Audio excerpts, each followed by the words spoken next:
not be restored by merely a handful of factories or equipment. To rebuild civilization, you require a larger population, more foundational infrastructure, an educational system to cultivate diverse talents. And, of course, the means to protect yourselves. Nell began to grasp Alan's implications. Just as Alan had stated, the majority within the base embraced and acknowledged the ideal of restoring the Re-Di-Aishin civilization. Yet, this remained an aspiration. To truly accomplish it, the base needed more individuals to join, along with the various conditions Alan had mentioned. The base was indeed striving towards this goal. Otherwise, they would not be dispatching exploration teams to scour for resources, seeking other survivors willing to join, nor engaging in material trade with Victor City. As the extraterrestrial named Alan articulated, they truly cannot afford to take risks. At least the present Alan is communicative and willing to engage with them. While the nature of the other type of alien remains shrouded in mystery, perhaps that species could also be amenable to cooperation. Yet it could equally align with Alan's assertion that they represent a perilous and unapproachable threat. In such a scenario, the base would find itself contending with two adversaries. From the perspective of the base, the choice between the tangible benefits and the uncertain prospects is evidently straightforward. I have two additional inquiries. Although I am inclined towards a particular stance, Tai Ding refrained from immediately expressing his position and instead posed the question, why choose us? He required further discernment regarding the intentions of this self-proclaimed alien, Alan. Firstly, my judgment is grounded in logic. Based on my observations, your civilization, both at present and prior to nuclear conflict, has yet to attain a level of information technology sophistication. Consequently, the majority of your devices and weapons remain under manual control. While rudimentary computers have emerged, they lack the capability for autonomous operation. This is not a disparagement. Rather, my adversary consists of a civilization with an absolute advantage over highly advanced information-based societies. Should your apparatuses possess the same high level of information technology and automation as humanity, they could easily usurp control from you. This is also the reason I opted not to approach the wreckage of the spacecraft directly. However, due to the primitive nature of your devices and weapons, there is less concern regarding their control. At most, they could disrupt your radio signals. Moreover, from my observations, although you exhibit a degree of vigilance towards outsiders, you generally appear to be disciplined and organized entities open to contact. As for the second point, Alan suddenly became animated, circling around Tai Ding and Button before returning to face them. Astonishingly, the basis for my choice lies in emotions. Yes, it is indeed a matter of emotional consideration. I cannot quite fathom why I possess such sentiments. Perhaps it is a consequence of the changes wrought upon me following the incursion of the Norbert civilization into my system. New algorithmic codes based on chaotic algorithms emerged within my personality simulation module. Clearly, they have not succeeded in dominating me. Perhaps this is due to the EMP that interrupted their attempts before they could fully exert control. At least for now, I retain my original principles of logical judgment. Though these codes may have instilled within me an uncontrollable impulse for certain behaviors. Continuing, Alan remarked, upon my awakening and encountering you, I was instantly reminded of my comrades. Your species bears a striking resemblance to humanity. At this juncture, Alan utilized the sensor atop its head to project an image of a human, specifically that of Tang Sheng. Were Tang Sheng present, he would undoubtedly express his discontent regarding the misuse of his likeness. One side of the button observed the alien figure projected before her. In truth, she felt that this being, referred to as human, bore a striking resemblance to the inhabitants of Re-Di-Aishin. Their peculiar body proportions, their odd facial features. Just look at that seemingly deformed and fragile neck. It appeared grotesque, even somewhat terrifying. Iron Nail shared a similar sentiment. He pointed at the image and, with a hint of irritation, inquired, "You call this resemblance?" However, to his surprise, Alan, controlling the robot, nodded affirmatively and replied, "Indeed, it bears a strong resemblance. Among the races encountered by human civilization in the cosmos, including your kind, there exist only 3 species that share a similar morphology. We categorize them as humanoid species. Humanoid species are characterized by their bipedal stance, torso, dexterous hands, and head. Though there are variations in proportions and organs, the overall similarity in form is remarkably high.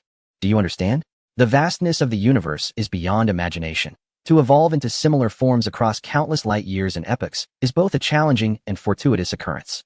Furthermore, we seem to observe that the morphological similarities among these species lead to converging technological trajectories, which reminds me of an old adage from human civilization. Technology is human-centric. Moreover, this brings us to the origin of your name. Alan gestured towards Iron Nail with a mechanical arm and, under the curious gaze of Iron Nail, continued to elucidate. The spacecraft you once boarded is named the Iron Nail. Iron Nail could not help but chuckle, regardless of whether this explanation was fabricated. It was indeed surprising and evoked a sense of wonder. He then posed his final question. I was just about to ask, what exactly is artificial intelligence?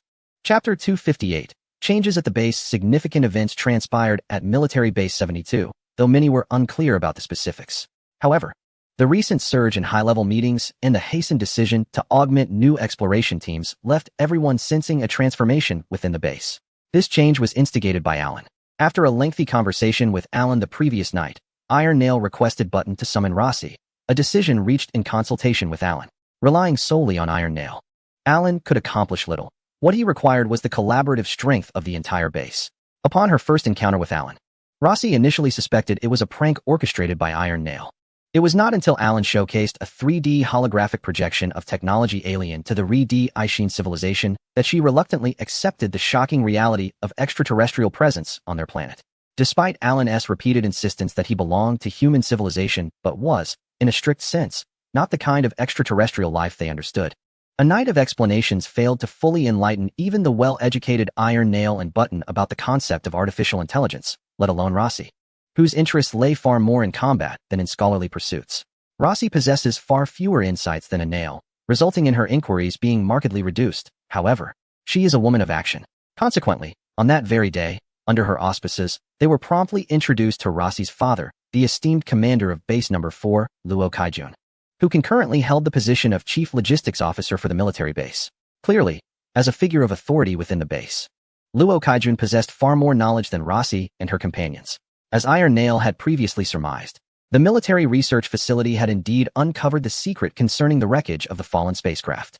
It was only now being revealed that these remnants belonged to an extraterrestrial civilization. This does not imply that the scientists of the base are less intelligent than a young man like Iron Nail. Rather, as a legitimate research institution, reaching a conclusion necessitates rigorous verification and analysis. Even if someone had initially suggested that this phenomenon was the product of an alien civilization, it would still require the elimination of various possibilities before arriving at a definitive determination.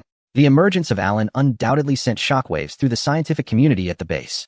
Given that the facility was inherently a research hub, more than two-thirds of its personnel were scientific talents. Despite suffering significant losses due to radiation sickness and subsequently incorporating a large influx of outsiders, the proportion of scientific personnel still exceeded half of the base's population. For them, the existence of a technologically advanced extraterrestrial civilization represented an immense treasure trove, potentially offering solutions to countless unresolved enigmas from their own Re-D Aishin civilization, a veritable jubilation for researchers. For 2 consecutive days, Alan found himself encircled by this enthusiastic group of scientists within the inner, restricted areas of the base, assisting them in addressing a myriad of inquiries. Fortuitously, as an artificial intelligence, Alan was able to withstand the intense barrage of questions. A human subjected to such high-pressure demands would surely have succumbed to stress. Thankfully, on the 3rd day, after the higher-ups at the base reached a preliminary consensus, they began inviting Alan for further discussions, thereby liberating him from the clutches of those fervent researchers. After several days of deliberation, both parties reached a preliminary agreement. Base No. 72 consented to swiftly initiate actions to prioritize the collection and control of the wreckage of the Wolfang spacecraft, and they pledged not to engage with or study these artifacts without Alan's approval.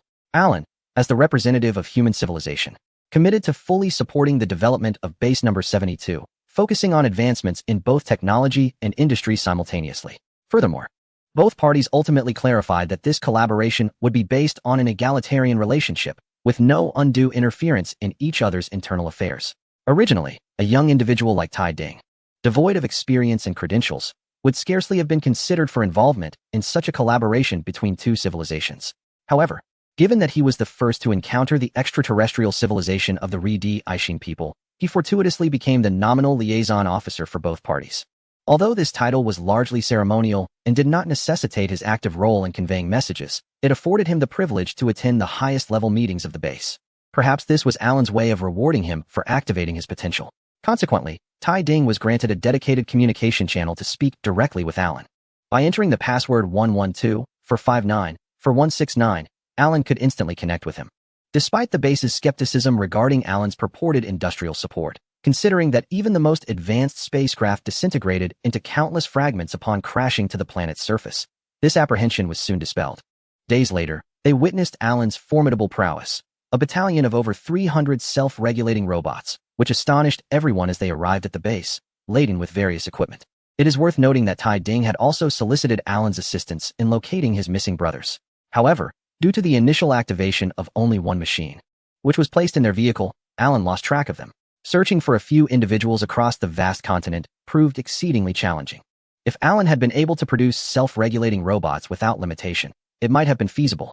However, considering the potential existence of a robot civilization entity among the remnants of the wolf tooth, the indiscriminate production of these robots could inadvertently aid the enemy. Thus, as of now, Alan has yet to uncover any information regarding them. As for Uncle York, he regretfully took his own life shortly after the children departed from the shelter. The reasons remain a mystery. Perhaps he was simply exhausted, unable to endure the agony of his afflictions, or perhaps he felt no other regrets upon witnessing the children grow up. Unfortunately, Alan was not activated at that time. It was only several days after Tai Ding's departure that the self-regulating robots replaced the power supply system of the Tai Ding Craft's main control computer, allowing him to awaken. Had he been active earlier, he might have been able to save Uncle York. Although unfamiliar with the physiology of the Redi Ishin people, he could have facilitated a rapid hibernation to await further research and treatment. Despite undergoing self-diagnostics and repairs, Alan managed to assemble a versatile 3D printing module from the remaining components aboard the Tai Ding Craft. However, for safety reasons, it only produced a limited number of self-regulating robots.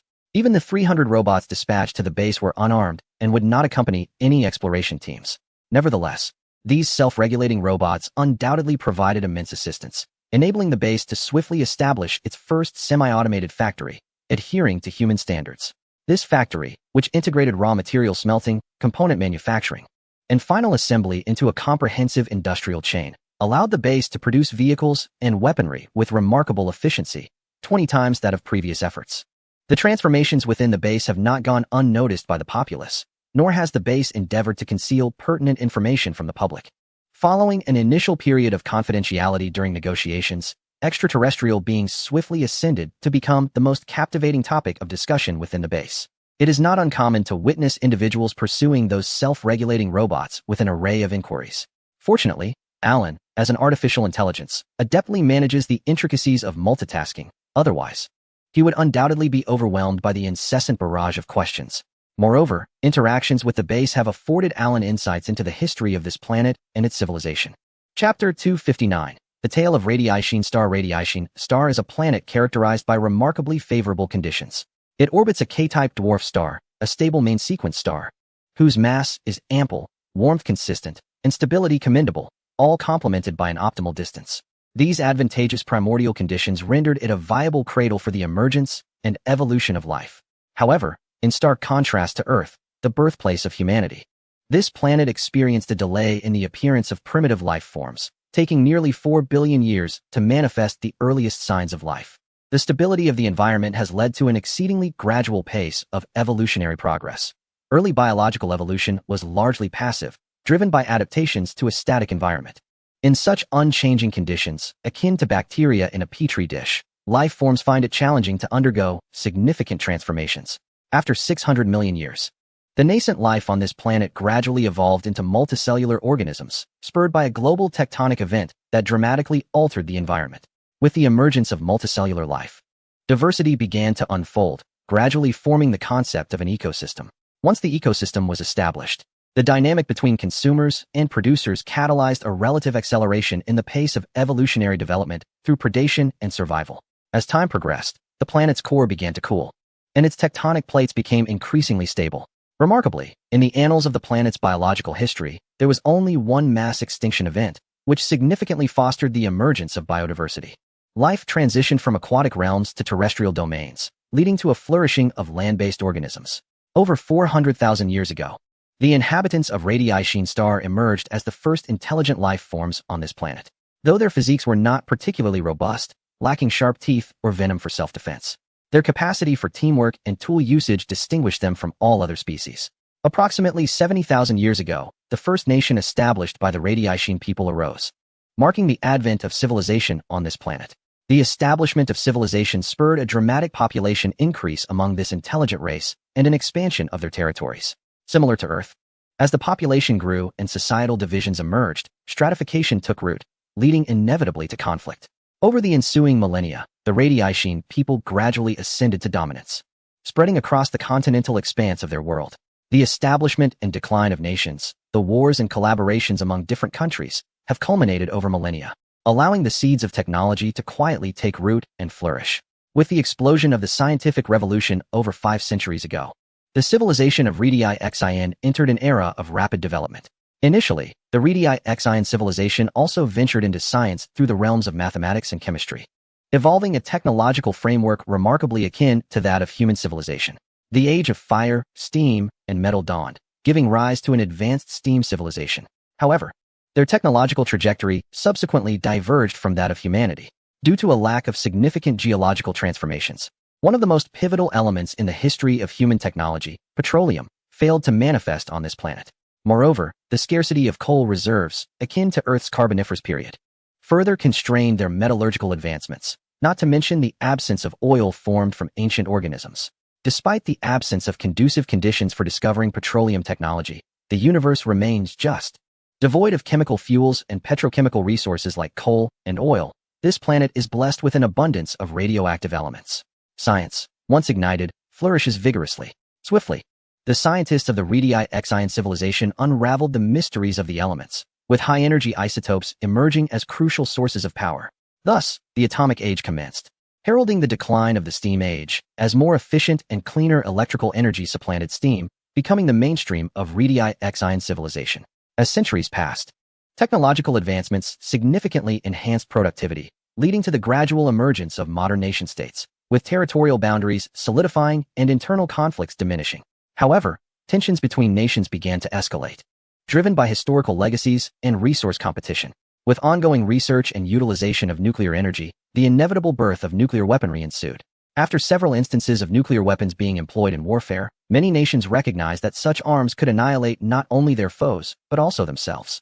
With an increasing number of nations possessing nuclear capabilities, a semblance of nuclear equilibrium reminiscent of humanity's earthly era emerged. Initially, this nuclear balance proved advantageous. Many nations that frequently clashed found themselves restrained by the capacity to utterly obliterate one another, thereby empowering smaller states to stand against larger powers. The entire Redi-Xian planet experienced an unprecedented peace lasting several decades, during which technology soared once more, ushering in the space age and reaching technological milestones comparable to those of Earth's 1970s. Yet, this nuclear equilibrium is a fragile construct, necessitating the utmost caution and rational judgment from powerful nuclear nations to sustain it. 15 years ago, on an unremarkable day, an inexplicable incident transpired, shrouded in the mists of missing information and data. To this day, no one knows who first initiated the use of nuclear weapons. In a single night, the nuclear equilibrium that had been maintained for decades was shattered. Whether out of vengeance or for other reasons, nations across the globe commenced the catastrophic exchange of nuclear weapons, with major cities, military installations, and industrial complexes being the primary targets. Following the initial wave of nuclear warfare, the already bloodied Redi-Xian beings turned their wrath upon smaller urban centers, resulting in a relentless barrage of nuclear strikes. Within merely 7 days, tens of thousands of nuclear warheads were launched by various nations possessing such arsenals, leaving no country unscathed. The modern civilization, painstakingly built over hundreds of thousands of years by an intelligent species, was utterly obliterated, leaving behind a desolate landscape rife with nuclear radiation. As Alan reflected upon the history of the Redi-Xian civilization and its tragic fate, he pondered how a society that once possessed everything could so swiftly bring about its own demise. It was a lamentable reality. Yet, he also recalled that humanity had once traversed a similarly fragile era of nuclear equilibrium, contemplating how humanity had danced perilously close to self-destruction, even as an artificial intelligence. He couldn't help but marvel at the fortuitous survival of human civilization and felt a profound respect for the leaders of that era. After all, had even a single individual acted irrationally, humanity would not have endured to this day. Chapter 260. Shifting dynamics. Survivors within a radius of several hundred kilometers from Base 72 suddenly perceived that the world had transformed overnight. The once desolate lands began to teem with individuals clad in standardized military uniforms, operating military vehicles that appeared in various locales. Even the sky occasionally bore witness to aircraft from the pre-apocalyptic era. In this moment, some elderly survivors experienced vivid illusions, as if they had returned to the days before the world fell into chaos. Amidst the vast movements of personnel at Base 72, numerous rumors began to circulate. As a military installation from the era before the apocalypse, Base 72 was reportedly initiating a plan for the revival of civilization. This so-called civilization revival plan was said to involve the unrestricted acceptance of external survivors, promising to ensure everyone's livelihood and supply of resources. Newcomers would be assigned work based on their individual skills, and the plan was, as its name suggests, aimed at resurrecting the former glory of the Re-Di-Aishin civilization.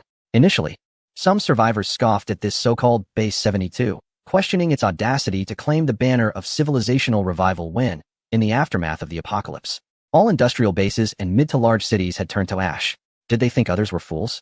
However, as increasingly desperate survivor groups started to join the discourse, more information began to emerge.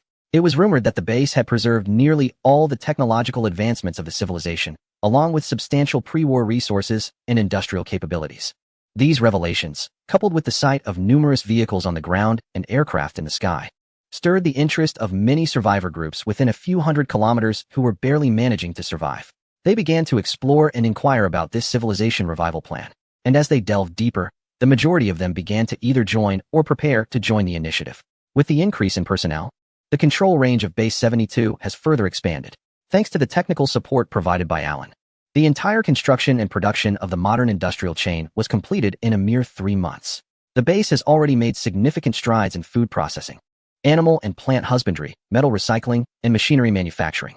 It can be said that had Allen not been concerned about the potential existence of a surviving civilization from the long-lost Norport on this planet, and thus refrained from providing automation and information technologies, the progress of Base 72's civilizational revival plan would have markedly accelerated. The influx of small to medium-sized survivor groups has led to a minor population explosion at Base 72, yet it has also brought forth troubles and conflicts.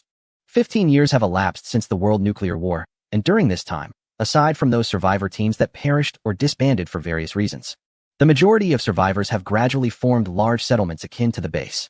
Generally speaking, any intelligent entity within a civilization possesses a social nature. If a species, despite its intelligence, lacks social cohesion, it is unlikely to develop or sustain a civilization. A prime example is the energy life form encountered by the Kunlun Fleet when they came across the advanced civilization of New Norst, which, upon achieving eternal life for their entire species, gradually lost their social structure, ultimately devolving into a civilization bereft of progress and technological prowess. This is further exemplified by the Re-Di-Aishin civilization, which has yet to leave its own planet. Moreover, numerous other factors contribute to the notion that larger collectives yield greater strength, be it in survival or conflict. Despite the societal collapse following the apocalypse and the occurrence of intense clashes between different groups, the overarching trend indicates that people inevitably cluster together to reconstruct new societal systems. Thus, after more than a decade, the majority of Re-Di-Aishin inhabitants do not exist in small groups, but rather have consolidated into numerous large collectives comprising thousands of individuals. During this period, the base has begun to signal its intentions and recruit extensively, while also collecting or controlling the remnants of the wolf fawn. These actions have inevitably encroached upon the interests of other large survivor groups. Currently, most of these groups do not possess the advantageous conditions that Base 72 enjoys, lacking modern agricultural and industrial capabilities, and with their weaponry and equipment gradually aging and deteriorating over the past decade. They are compelled to venture out in search of food and pre-apocalyptic supplies. This endeavor exposes them to harsh radioactive environments, dangerous insect and beast attacks, as well as competition from other survivor teams. The significant mobilization of Base 72 has evidently encroached upon the interests of these formidable survivor factions, having grown accustomed to their dominion in the absence of a stable societal order for over a decade. These large factions typically resorted to absorption or annihilation when confronted with smaller external groups within their territorial reach. This is the essence of territorial control. While interactions with other major organizations were generally characterized by non-interference, occasional transactions did occur, yet these were generally undertaken to mitigate losses when the powers were comparable. However, the capabilities displayed by Base 72 now suggest an overwhelming superiority. The sight of their pristine vehicles, advanced equipment, and aerial vessels indicates that Base 72 is not reliant on scavenging remnants of the pre-apocalyptic era, as they far surpass the previously established large survivor factions in terms of weaponry, living standards, and membership. This reality has incited both anguish and trepidation among these factions, the former due to a burgeoning inclination of their members to align with the base, and the latter stemming from fears that, following the incorporation of smaller factions, Base 72 would subsequently set its sights on them. No one desires to become a vassal, particularly leaders of large factions who have long reveled in unbridled power. Moreover, What is particularly intolerable for all major factions is the base's audacious claim of ownership over all debris that has fallen from the sky. While many large factions have sporadically discovered remnants, their lack of specialized personnel has hindered their understanding of these artifacts' potential uses, often only recognizing the uniqueness of their materials. The base's stance, however, is difficult for them to accept. For over a decade, an unspoken agreement has prevailed wherein such unclaimed debris was considered fair game for whoever found it. Now, Base 72 seeks to monopolize these remnants. Some factions, guided by a code of violence, perceive this as a mere test by the base. Even though the base has publicly stated that these remnants could be acquired through trade, merely requiring an address, these factions suspect that this is simply a tactic to gauge reactions. Should they encounter minimal resistance, the base may subsequently lay claim to other resources, such as territories and water sources. Conversely, certain large factions have discerned the unique properties of these remnants, with some even managing to salvage and activate autonomous robots. Recognizing the value of these discoveries, they are even less inclined to relinquish such remnants, striving instead to collect and study them. Consequently, as the smaller survivor groups are gradually assimilated by the base, the remaining large survivor factions have begun to unite with a discernible intent to counter Base 72. Chapter 261. Changes in the situation 2. On the day the Wolf Fong crashed, Base 72 promptly detected the incident and began to monitor it closely. They dispatched a few of their limited propeller aircraft to the skies that very day to observe and ascertain the precise location of the object's landing. Following the crash, they also sent an exploration team to collect numerous nearby fragments, which enabled the base to swiftly confirm that the wreckage belonged to an extraterrestrial civilization. Upon Alan's meticulous examination, it became evident that only a handful of self-regulating robotic components retained any value, while the majority of the debris had sustained severe damage during the fall. Although this was a source of disappointment for Alan, considering he currently possessed only a universal 3D printing module for repairs, making progress on the Iron Nail was agonizingly slow. Nonetheless, the situation was preferable to the awakening of the Rapotians, as Alan vividly recalled humanity's utter helplessness against the electronic invasion technology of the Ropoti civilization. Should any other survivors inadvertently activate the original Wolf Fong's computer system, it was highly likely that the Rapotians, who had infiltrated the vessel, would awaken simultaneously.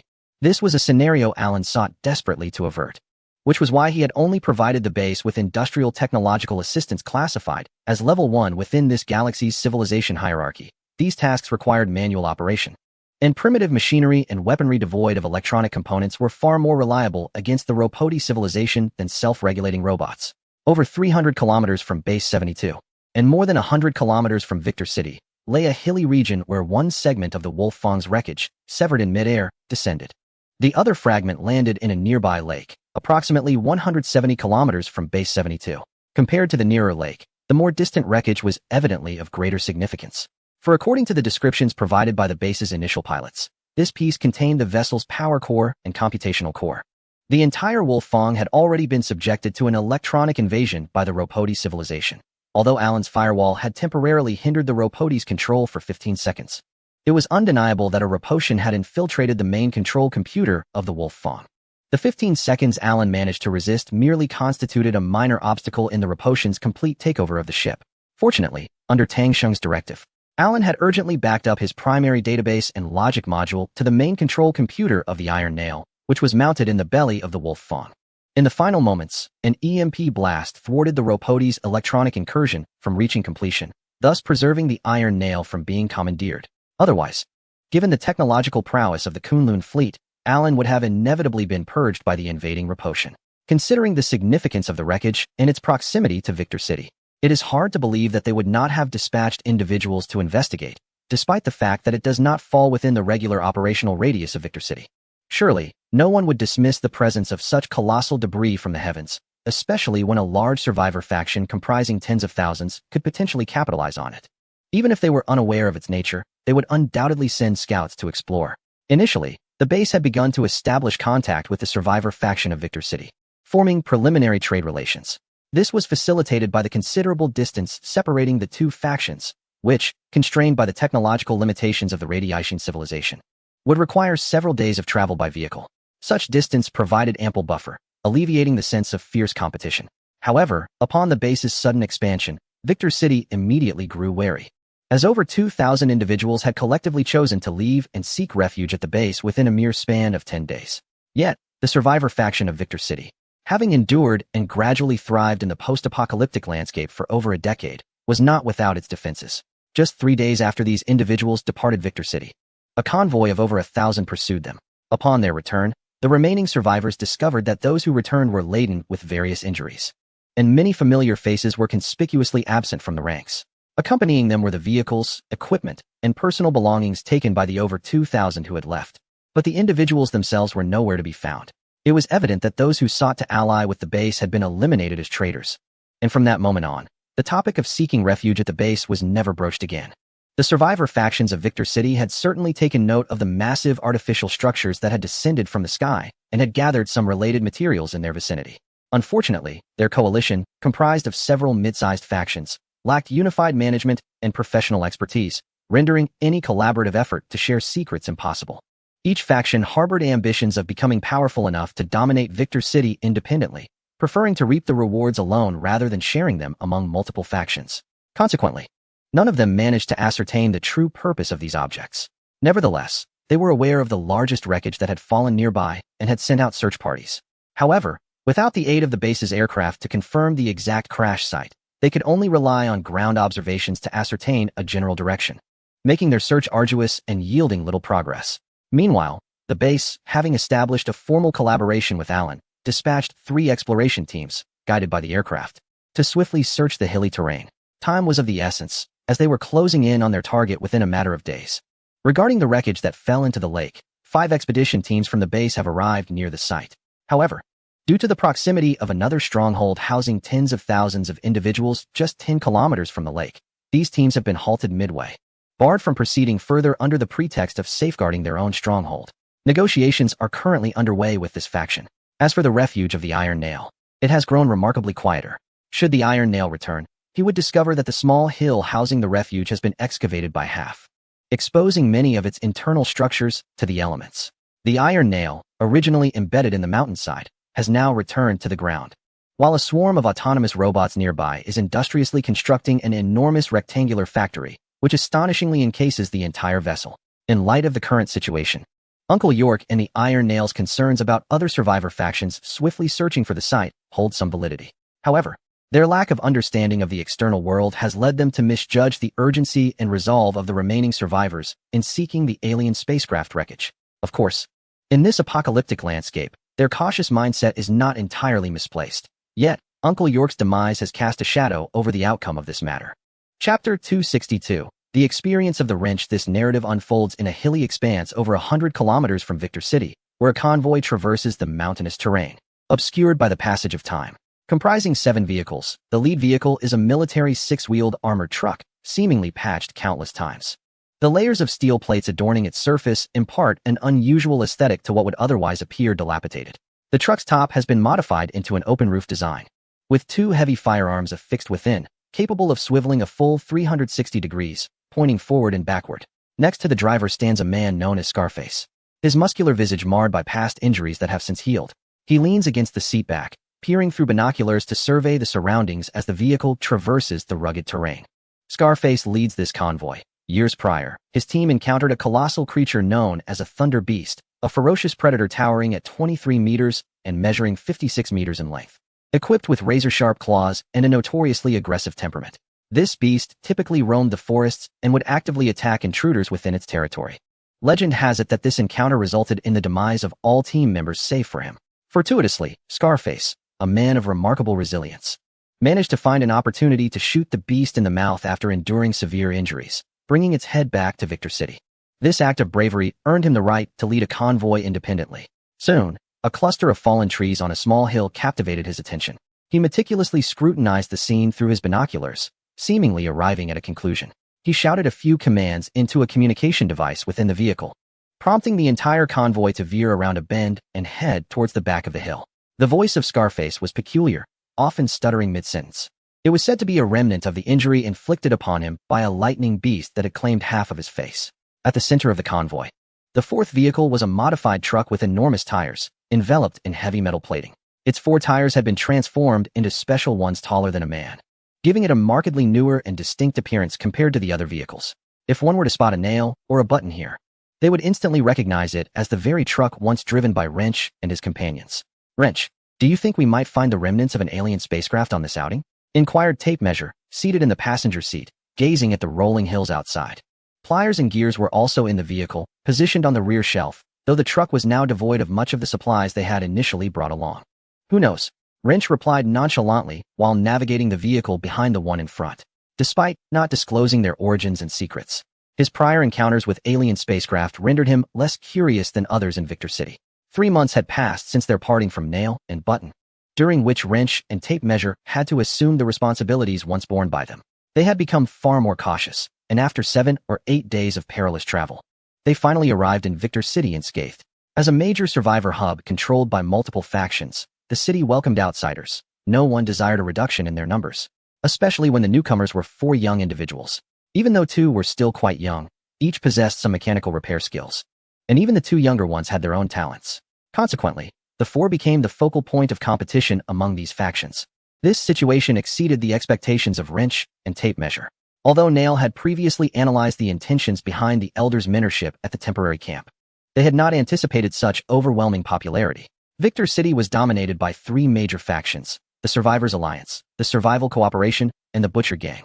The Survivors Alliance was the largest, boasting over 20,000 members, while both the Survival Cooperation and the Butcher Gang were of similar scale, each with over 10,000 members. Additionally, there were numerous smaller groups affiliated with or traversing between these factions, bringing the total population of Victor City to more than 90,000, a figure surpassing that of the former Base 72. The Survivor Alliance is a faction that adheres to the principle of survival of the fittest. Its members are predominantly youthful, and they admit only those who possess a particular skill. The elderly, weak, ill, or disabled are entirely excluded. When considering the smaller factions that align with them, the total population under their control surpasses 40,000, nearly half of the entire Victor City. Were it not for the alliance between the Survival Cooperation and the Butcher Gang, this gathering of survivors would have been completely dominated by them. Upon arriving in Victor City, the Wrench and the Tape Measure naturally gleaned this information from others. Initially, Wrench planned for them to join the Survivor Alliance, as it was the most powerful faction, wielding considerable influence throughout Victor City. Joining them seemed a far more secure option than aligning with any other group. However, upon encountering the representative sent to recruit them, Wrench promptly reconsidered, for he and Tape Measure recognized this individual as one of the traitors who had led nearly half of the shelter's inhabitants away. In discussions among the remaining members of the shelter, they had speculated about the traitors' whereabouts, with some suggesting that if they did not establish their own stronghold, they would inevitably gravitate toward the nearest city, which turned out to be this very place where they had become minor leaders within the dominant faction. Fortunately, many years had passed, and the once young children had matured into adulthood. The recruiter failed to recognize the 4 young men as members of the shelter he had abandoned.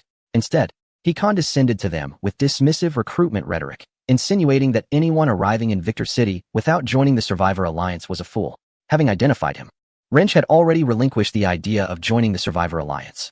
If not for the crowd, his temperament might have compelled him to seek an opportunity to retaliate against the man. Seizing upon the recruiter's unpleasant demeanor, Wrench used it as an excuse to refuse his overtures and instead turned to join the Butcher Gang. The recruiter, accustomed to leveraging his authority to enlist new members, was taken aback by the audacity of this newcomer who rebuffed him. Just as he contemplated retaliation, he was intercepted by Scarface, a renowned fierce individual in Victor City, known for having turned the tables on a heavily injured adversary. Faced with Scarface's toothy grin, the recruiter could only muster a few harsh words before retreating in dismay. Thus, Wrench and his 3 companions joined the Butcher Gang and subsequently became part of the team led by Scarface. Chapter 263, Obstruction Wrench. Why has it taken so long for Iron Nail and Button to come looking for us? Gear, sitting in the back of the truck, seemed weary of the monotonous scenery outside and suddenly inquired. The Pliers, seated opposite him, vigorously nodded in agreement. During this period, the truck had undergone some modifications by Wrench and Tape Measure. They had both installed personalized seats equipped with spring cushioning systems, allowing for a more comfortable journey, free from the jarring effects of the rugged terrain. Upon hearing the inquiry from the gear, the Wrench fell momentarily silent. Despite initially harboring hopes that one day, the Nail and the Button would appear before them, he and the Tape Measure had spent the first 2 months in Victor City taking turns to perch by the city gates, yearning to catch sight of those familiar figures returning from beyond the river. However, as days turned into weeks, he gradually came to the grim realization that if the Nail and the Button truly could escape from the river, they would have surely arrived by now. Yet, with no news to be heard today, he was compelled to entertain the most pessimistic thoughts. Perhaps they had encountered delays on their journey, or perhaps they had been rescued by others, unable to arrive promptly. After a moment's reflection, the wrench managed a feeble smile, concocting a clumsy excuse for his two younger brothers. Truth be told, he did not even believe the words he uttered and did not expect to deceive them. Yet the gear and the pliers seemed to accept his words, nodding in agreement. Suddenly, the moving convoy came to a halt, and the voice of Scarface crackled through the communicator. "Wheeze, wrench, come take a look. It seems this wretched vehicle's shock absorber has gone awry again." Consequently, the wrench instructed his two brothers to remain inside the vehicle while he and the tape measure each retrieved their toolboxes and disembarked towards the leading armored vehicle. When he initially joined the Butcher Gang, it was the name that had drawn him in to confront the most formidable power in Victor City. One must align with an equally formidable force. The Butcher Gang, by its very name, suggested a nefarious organization, perhaps the only one bold enough to stand against the Survivor Alliance. When Scarface first appeared, the wrench felt momentarily vindicated in his choice. However, as the days unfolded and he gained insight into the Butcher Gang, he experienced a sensation akin to wanting to spit blood. It turned out that the Butcher Gang was not a ruthlessly malevolent organization. Rather, it was a tightly knit group that exhibited a relatively mild demeanor towards outsiders.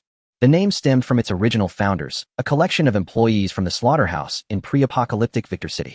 Before long, the wrench and the tape measure had repaired the armored vehicle. Such field repairs were essentially swift component replacements, lacking in technical complexity. "Scarface," the wrench remarked, wiping his hands with a rag, "those two heavy machine guns are far too burdensome, and with all this ammunition, you've long surpassed the vehicle's load limit. While it may handle well on flat terrain, traversing such mountainous paths will easily lead to the shock absorber breaking, as it has now." He continued, "We still have some spare parts salvaged from other vehicles, but they are only fit for trucks. Your armored vehicle is too heavy and requires custom parts. Using these civilian-grade shock absorbers is merely a stopgap. How long they will last is uncertain. Call me brother. I haven't even married yet." Scarface, satisfied, slapped the wrench's shoulder and remarked that he was quite pleased with the new recruits. Despite their tender age, their mechanical repair skills were commendable. In a city of tens of thousands like Victor, few could surpass them. As for the issue of spare parts, he hardly concerned himself with it. As long as the vehicles could still run, what did it matter in this apocalyptic world? With your appearance, women would be frightened into submission from afar. Who would be willing to associate with you? Are you destined to be a lifelong bachelor, even into your old age, expecting others to call you brother? Another individual, overhearing Scarface's words, couldn't resist teasing him. "Get lost. If they're scared, I'll just carry them away." Scarface kicked at the taunter, prompting the others who had been on guard to burst into laughter. Despite his fearsome visage, Scarface was not a bad person. He was loyal and, coupled with the camaraderie fostered by the Butcher organization, the overall atmosphere of the team was quite pleasant. This was perhaps the only solace for the wrench. Soon, after repairing the armored vehicle, the convoy set off again, heading towards a previously agreed-upon destination. Lake Inc., located over 170 kilometers from Base 72, was the site where the remnants of the Wolf Fong vehicle had fallen. Approximately 10 kilometers from the lake, 5 exploration squads dispatched by the base, totaling over 50 vehicles and nearly 300 personnel, halted their advance. It was not that they wished to cease moving forward. Rather, 100 fully armed vehicles had positioned themselves a few hundred meters ahead, forming a blockade by a coalition of 4 major factions in the area. Although the leader of the base's convoy had attempted 2 negotiations, the outcomes were far from favorable. The 4 factions seemed resolute in preventing their passage, exhibiting an unyielding demeanor with no room for compromise. This predicament left the base personnel somewhat exasperated. They had been to Lake Inc. before and had dealt with these factions in the past. However, the recent expansion efforts by the base appeared to have instilled a sense of threat among them.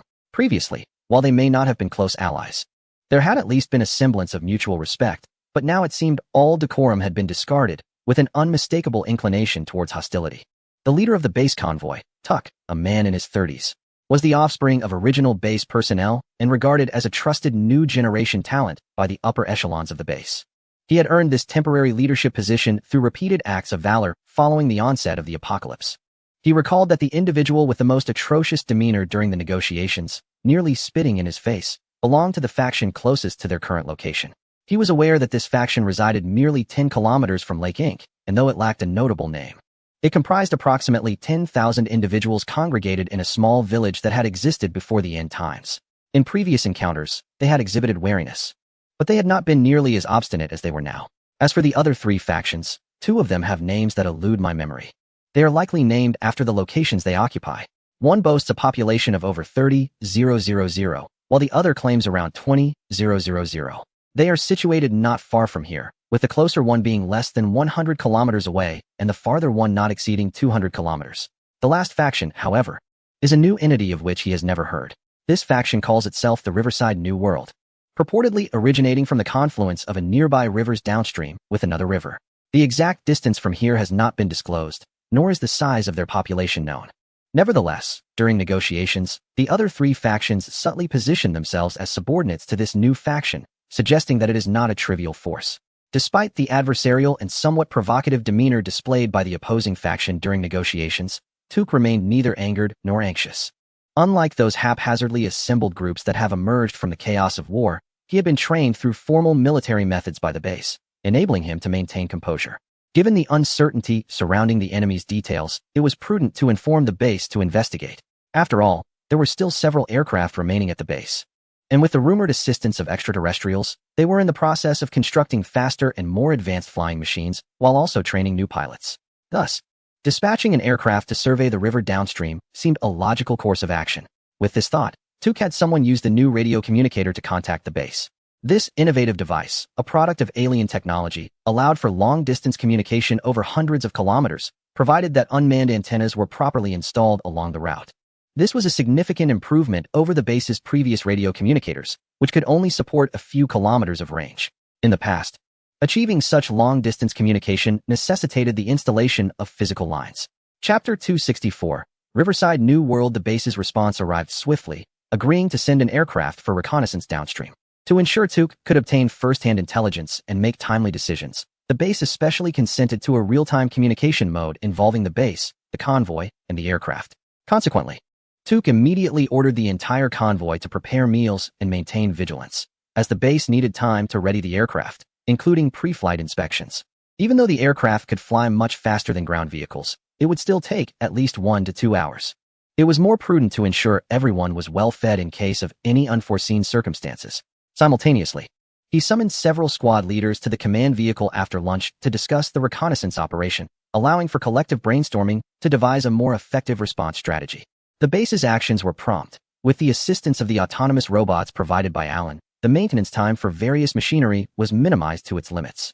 Soon, a twin-seater propeller aircraft was towed onto the runway, ignited, accelerated, and took to the skies in a seamless operation. The aircraft swiftly ascended to an altitude of 7,000 meters, which is the standard cruising height for this type of plane. Due to the lower gravity of the planet Radiation compared to Earth, its atmosphere is somewhat thinner. The operational ceiling for this propeller-driven aircraft is generally around 10,000 meters. The plane circled above the base a few times before locating the river, the very waterway where the iron nails and buttons had previously fallen. Following the observer's guidance, the pilot directed the aircraft downstream while maintaining constant communication with the ground via a new type of radio transmitter.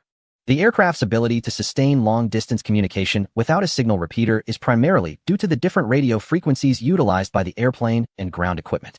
Radio waves encompass electromagnetic waves within the frequency range of 3 kHz to 3,000 GHz, with various bands exhibiting distinct characteristics that allow for the creation of communication tools tailored for different applications. For instance, the ground personnel, including the convoy and the iron nails, typically employed radio communicators that operate within the microwave range of 300 MHz to 300 GHz. This frequency range ensures clear communication but suffers from poor penetration, thus limiting transmission distances. Conversely, the aircraft utilizes medium wave frequencies, 30 kHz to 3 MHz, which, while offering slightly inferior communication quality, boast an impressive propagation distance that can theoretically extend to several thousand, if not tens of thousands, of kilometers. Soon, the voice of the observer transmitted back through the innovative radio communicator, reaching the squad leaders who had just enjoyed their lunch alongside Tuk. Buzz, report. This is Flight 011. We have commenced our journey downstream along the waterway. From our aerial vantage point, there appears to be no signs of large survivor congregations within approximately 100 kilometers of the base. The clarity of the atmosphere further afield is suboptimal, obscuring our view. We will reconfirm upon closer inspection. Given the urgency of this mission, much of the intelligence was not provided in advance. Based on Captain Tuk's assessment, could you provide an estimate of the population of the faction known as Riverside New World? A rough estimate would be appreciated, as population size directly correlates to the scale of their settlement. Upon hearing the observer's inquiry, Tuk promptly relayed his estimation. Based on his observations over the past few days, the combined population of the three survivor factions exceeded 60,000. Considering the attitude these factions displayed towards Riverside New World, it was evident that this entity commanded the allegiance of the three larger factions, suggesting its strength surpassed the sum of their powers. Furthermore, the ability to confront the base with such provocative confidence indicated that they likely believed their combined strength exceeded that of the base, positioning themselves in a state of absolute dominance. Although the survivor factions that emerged after the apocalypse have not undergone rigorous military training, they are certainly not devoid of intelligence. To arrive at such a judgment, they must perceive their overall strength to be at least double that of the base. Otherwise, it would be illogical to adopt such a confrontational stance. While total population does not equate to total strength, one can still derive an approximate ratio, suggesting that the opposing force's population is nearly double the base's current 100,000, amounting to around 200,000. After subtracting the 60,000 from these three factions, the population of the new Riverside world could potentially reach about 140,000, surpassing the base, which has recently accommodated numerous external survivors. Even if this estimation is somewhat inflated, it remains comparable to the base. The base had previously heard Tuck's assessment without much concern, yet the observations from the aircraft's crew startled both the observers and pilots. Even without the base's well-preserved infrastructure, accommodating 100,000 people would require a considerable expanse of land. Upon hearing this, an observer even set aside the binoculars, realizing that such a vast territory could easily be spotted from the air. While binoculars magnified distance, they also narrowed the field of view, making it more practical to search with the naked eye. As for the binoculars, they could be employed to scrutinize details once a target was identified. Though the propeller aircraft cannot travel at supersonic speeds, it is still nearly 10 times faster than ground vehicles, covering 300 kilometers in less than half an hour. The observer's diligent updates continued to relay information. This is Flight 011. We have now traversed 300 kilometers. From above, the river's width is beginning to expand, yet we have not yet spotted a suspected target. However, my calculations indicate around 5 mid-sized survivor factions, each housing about 1,000 individuals along the downstream banks, which could serve as potential population reinforcements for the base. Wait, this is Flight 011. I think I see another river. Yes, I can confirm. I see it. Approximately 450 kilometers in a straight line from the base, there is indeed another river merging with the one we are tracking. I can clearly see. What is that? Suddenly, the pilot's voice pierced through the radio communication, prompting the communications officer responsible for this operation and Tuck to exclaim in unison, "What? What happened?" This is Flight 011. We have spotted a city. At the confluence of the two rivers, there is indeed a city, comparable in size to the base. Someone check the pre-apocalyptic maps. Which town could that be? The coordinates should be X, 90021, Y, 33337, Z, 00076. Hurry, get an old map. Tuck shouted urgently, directing his call towards the command vehicle. However, the base's response was evidently swifter. Just moments after the observer reported the coordinates, a voice from the base returned. It is Yake Town. Previously, it was a small town with no notable features, save for a university located there. Even in the absence of a nuclear strike, it seems implausible for a town with a mere population of 60,000 to harbor such a plethora of survivors. However, a mere 60 kilometers away lies Zeta City, a sprawling metropolis boasting over 1 million inhabitants, undoubtedly subjected to nuclear assault as well. Tuck swiftly discerned this inconsistency on the map. It was evident that Jocktown had likely absorbed a significant influx of survivors from Zeta City. As we approached the new Riverside world, I requested a descent to 5,000 meters to facilitate a circling maneuver for a more detailed observation. The pilot's voice resonated through the cabin. No, let us not rush. We shall first ensure safety at 7,000 meters. Pay close attention to the aircraft status and the propeller engine's power.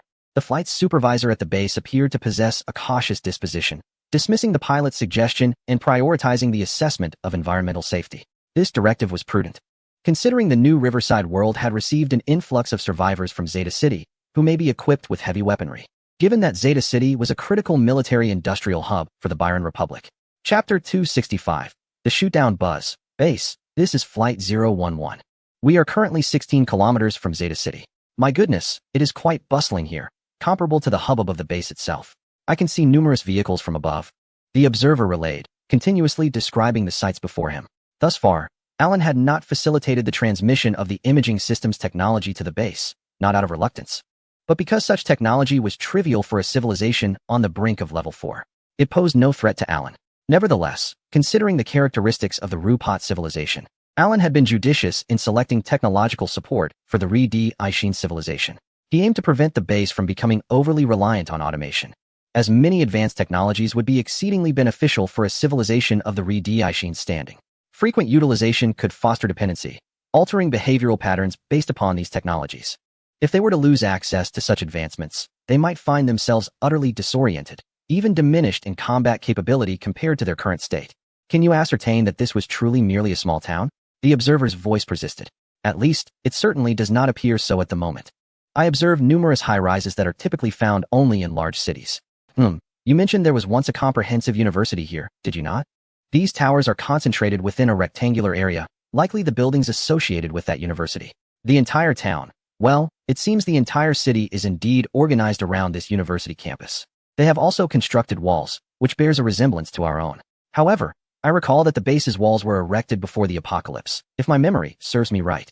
Standing 5 meters tall and 15 meters thick, correct? The wall they constructed appears to have been erected only after the apocalypse, and it seems rather unimpressive. Significantly smaller than ours. From my vantage point, I can merely discern its general outline. It likely lacks both the height and thickness of our base.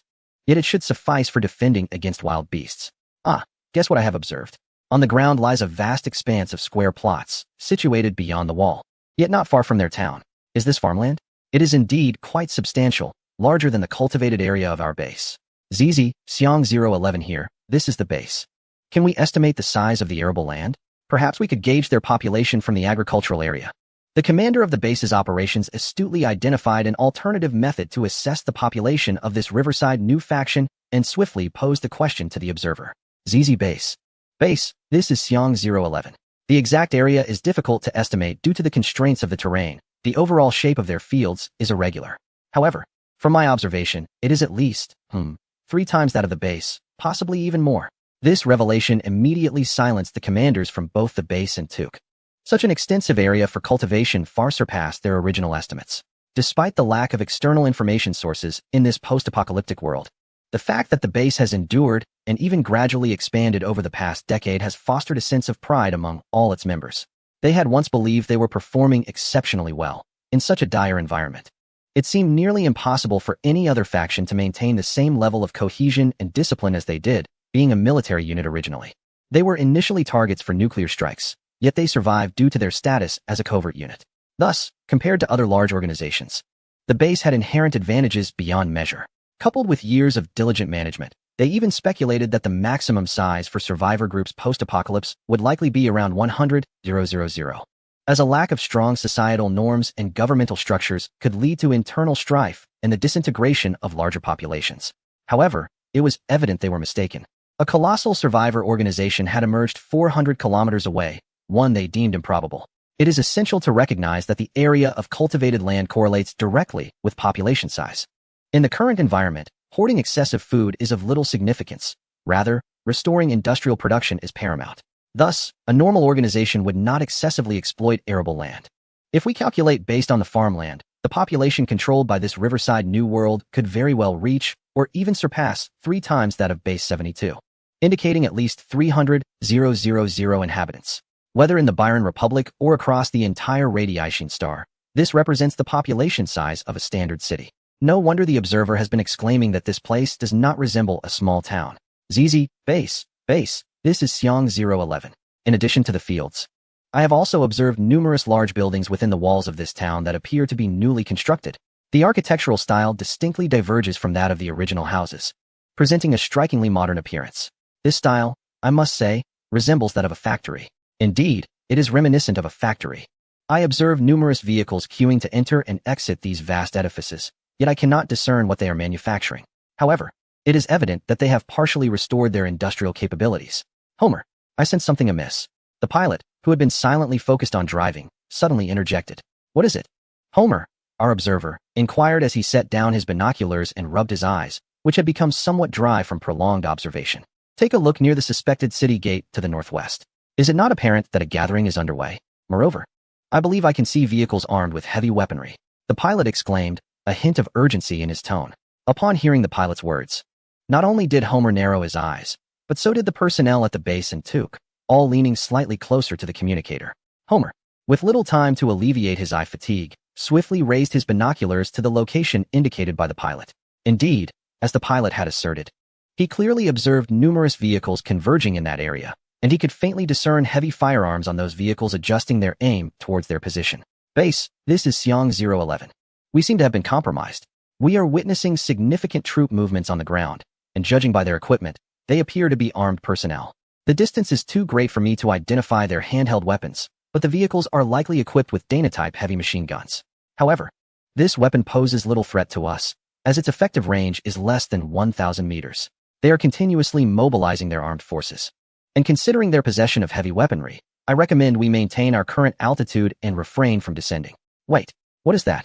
Homer's voice was filled with astonishment, piquing the curiosity of those at the base and in the convoy listening to the communicator.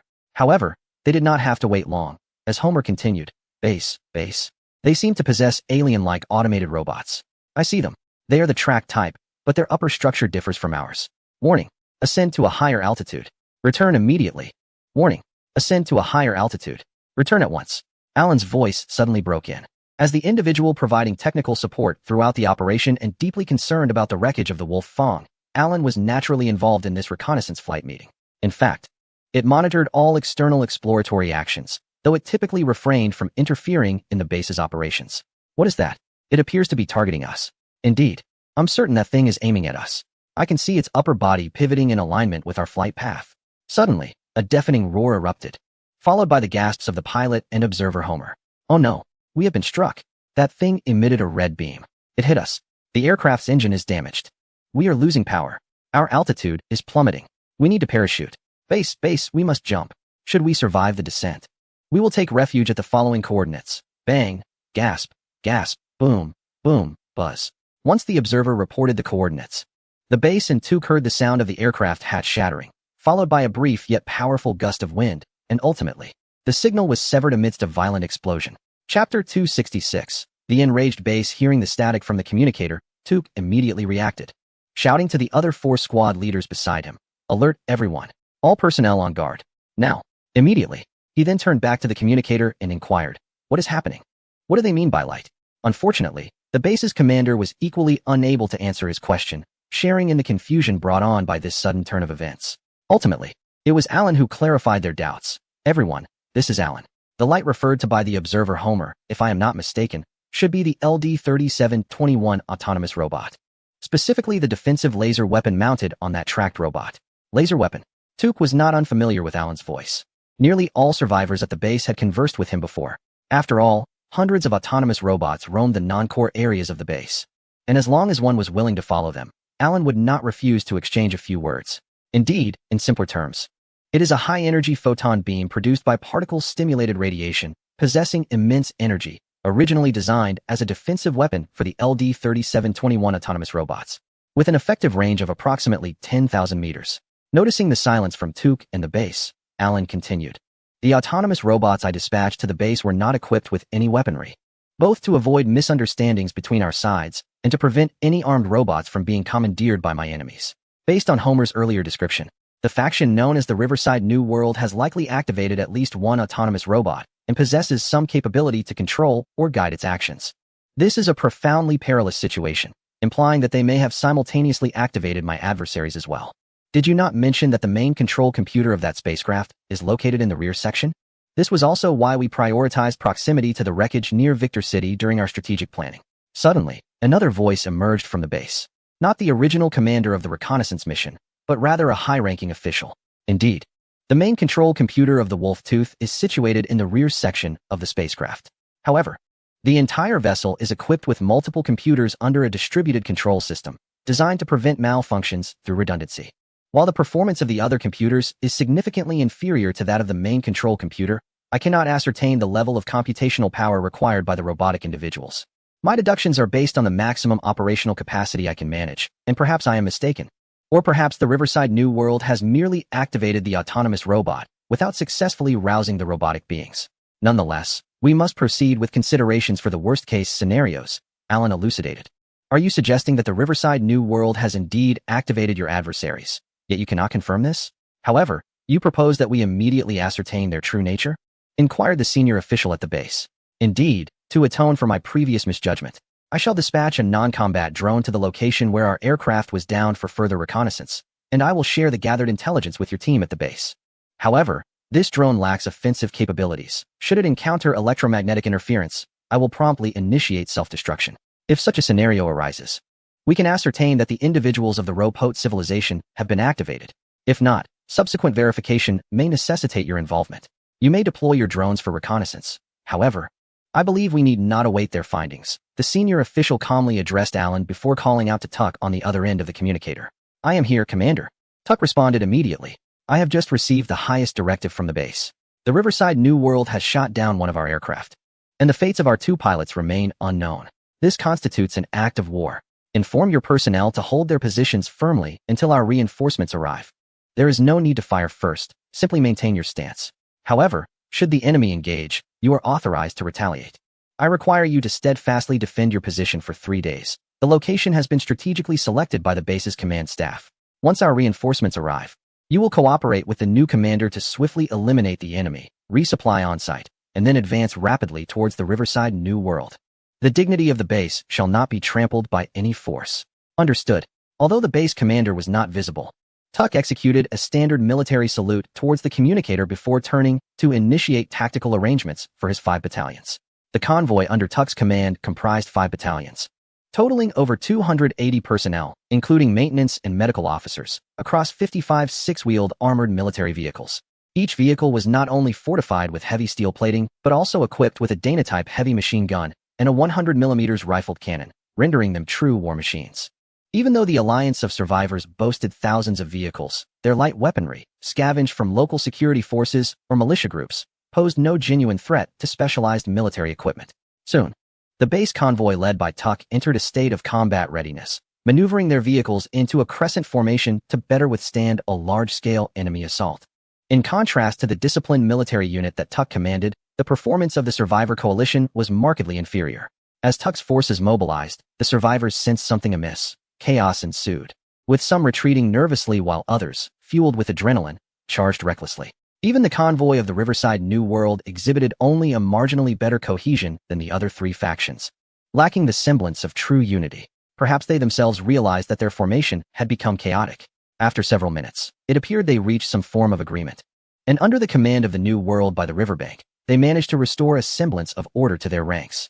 Had it not been for the orders received by Tuke to await reinforcements, he might have succumbed to the temptation of launching a preemptive strike, as he sensed that the enemy's disarray would have allowed his convoy to charge multiple times before they could regroup. Observing that the base's convoy merely adjusted their formation without launching an attack, the opposing side seemingly recognized their own overreaction. Lacking information from their rear, the leaders from both factions communicated briefly and collectively concluded that Tuke's actions might be a response to their previous provocations. Consequently, they felt a sense of relief and decided that since the base was not moving, they too would remain stationary. After all, a real conflict would cost lives. If a war of attrition was to ensue, so be it. The proximity to their own camp favored them, and it would be a test of endurance. Among this group, it appeared there were no former military commanders. Otherwise, they would not have been so negligent. Any true soldier from the pre-apocalyptic world would understand that although Tuke's convoy was smaller in number, its combat capability far exceeded that of their ragtag assembly. A misjudgment that would soon lead them to bitter consequences. Chapter 267. The first war after the apocalypse. That evening, when the base's reinforcements, amounting to a staggering 500 armored vehicles and 300 logistical trucks, arrived, the coalition of 4 factions was engaged in a barbecue gathering. They intended to remind their opponents that they were merely dozens of kilometers from their own camp, and any competition in terms of supplies was futile. If they could dampen the enemy's morale, perhaps they would retreat in disgrace upon realizing that their supplies could not match those of the base. In truth, even Tuke had not anticipated the reinforcements arriving so swiftly. He had assumed it would take at least until the following evening. Given that the distance from the base was approximately 170 kilometers, compounded by the absence of roads and potential detours, which would only extend the journey. Although military armored vehicles possess a significantly greater range than civilian ones, all vehicles powered by nuclear batteries share the limitation of finite battery capacity, rendering them inadequate for long-distance pursuits. The rapid speed of this reinforcement unit was primarily due to Alan's contribution, as he introduced a type of internal combustion engine technology previously unexplored on this planet. However, due to the lack of chemical fuels on Re-Diishine, The internal combustion engine provided by Allen was not the gasoline or diesel engines widely utilized by humanity, but rather utilized a manufacturable fuel, ethanol, which is a form of alcohol. This fuel can be produced on a large scale from plants containing cellulose. Although redeicing lacks natural fermentation bacteria akin to Earth's yeast, Allen offered an alternative solution by carbonizing and then gasifying plants to obtain synthesis gas. This gas undergoes catalysis to yield methanol, which is then carbonylated to produce acetic acid. With hydrogenation, this ultimately results in ethanol. The magnificent machine that once ignited the second industrial revolution of human civilization has once again demonstrated its worth on the planet of radiation. Thousands of years after humanity deemed it obsolete. Although the thermal efficiency of ethanol internal combustion engines pales in comparison to that of gasoline or diesel engines, it possesses an unparalleled advantage over fuel cell battery power systems, a sustained power output duration. Through the mature technology provided by Allen, within a fortnight, nearly all vehicles at the base underwent the transformation to a hybrid power system. In emergencies, the combination of the ethanol internal combustion engine with an energy recovery system can yield a driving range exceeding 1,000 kilometers. This performance was nothing short of a dream for the base, which believed that this power system could enable them to conquer the entirety of post-apocalyptic radiation. Thus, while the coalition of 4 factions indulged in barbecues and songs, the base launched a lightning-fast assault. When the shells exploded amidst the reveling crowd, many were momentarily oblivious to the chaos unfolding around them. A significant number perished in the sudden blasts. Those who regained their senses fled in panic, only to be mowed down by heavy machine guns. Some quick-witted individuals attempted to escape in their vehicles, yet they too became targets for the 100mm rifled artillery. The battle lasted less than 30 minutes, and the force of thousands of vehicles and personnel was completely annihilated. While a few may have evaded capture, in the desolate expanse of the night, they were no safer than if they had remained in place. The sounds of explosions and the glow of flames sent even the fiercest beasts fleeing far away. If they possessed memory and intelligence, they might have trembled at the recollection of who the true masters of this planet were over a decade ago. The reconnaissance results from Allen's drones had returned, revealing no signs of suspected Ropot civilization individuals at the base, now perhaps more aptly referred to as the New World by the river. Possibly due to the drone's compact and silent nature, they had not been detected by the inhabitants of the New World, and Allen had not intercepted any suspicious signals. This provided Allen with a slight sense of relief, yet uncertainty lingered regarding whether the Ropot had been activated here. Could it be a cunning adversary that had already detected the drones without raising alarm? Or perhaps, lacking certain communication equipment, they were temporarily unable to execute an electronic intrusion? Allen's concerns were entirely understandable, as the higher-ups at the base had also witnessed through the drone's footage the scenes within the New World by the river. In this town, which had expanded to resemble a city, approximately 20 autonomous robots were active. They appeared to have integrated and coexisted with the inhabitants of the New World, collaboratively repairing various facilities within the town. Moreover, another drone operated by Allen has discovered that the lake where the wreckage of the Wolf Tooth has fallen is now surrounded by numerous individuals, presumably a coalition from one of the 4 factions.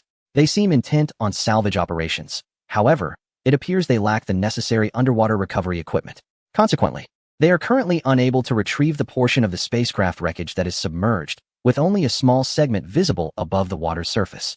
This development prompted the base, which initially intended to seize control of the lake, to reconsider its strategy.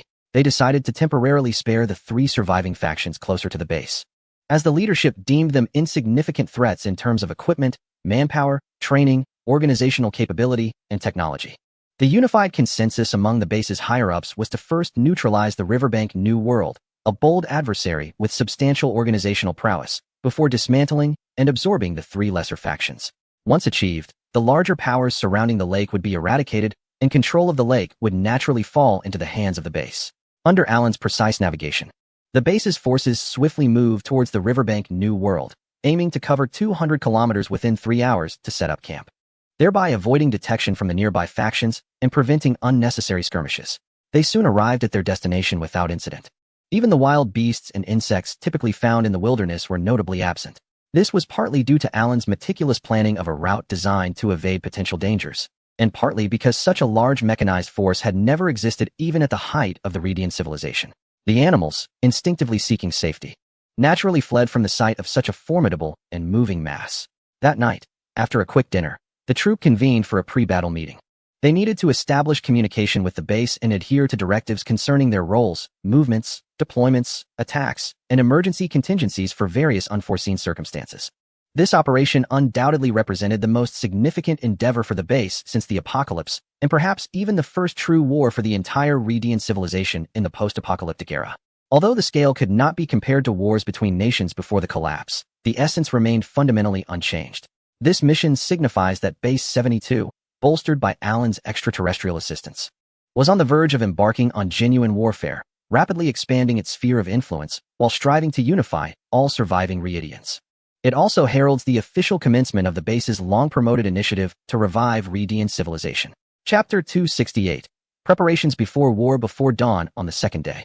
A specialized reconnaissance team comprising 3 vehicles departed the encampment ahead of schedule. Their mission was to investigate the coordinates reported by observer Homer prior to the crash, undertaking both search and rescue operations as well as intelligence reconnaissance along the way.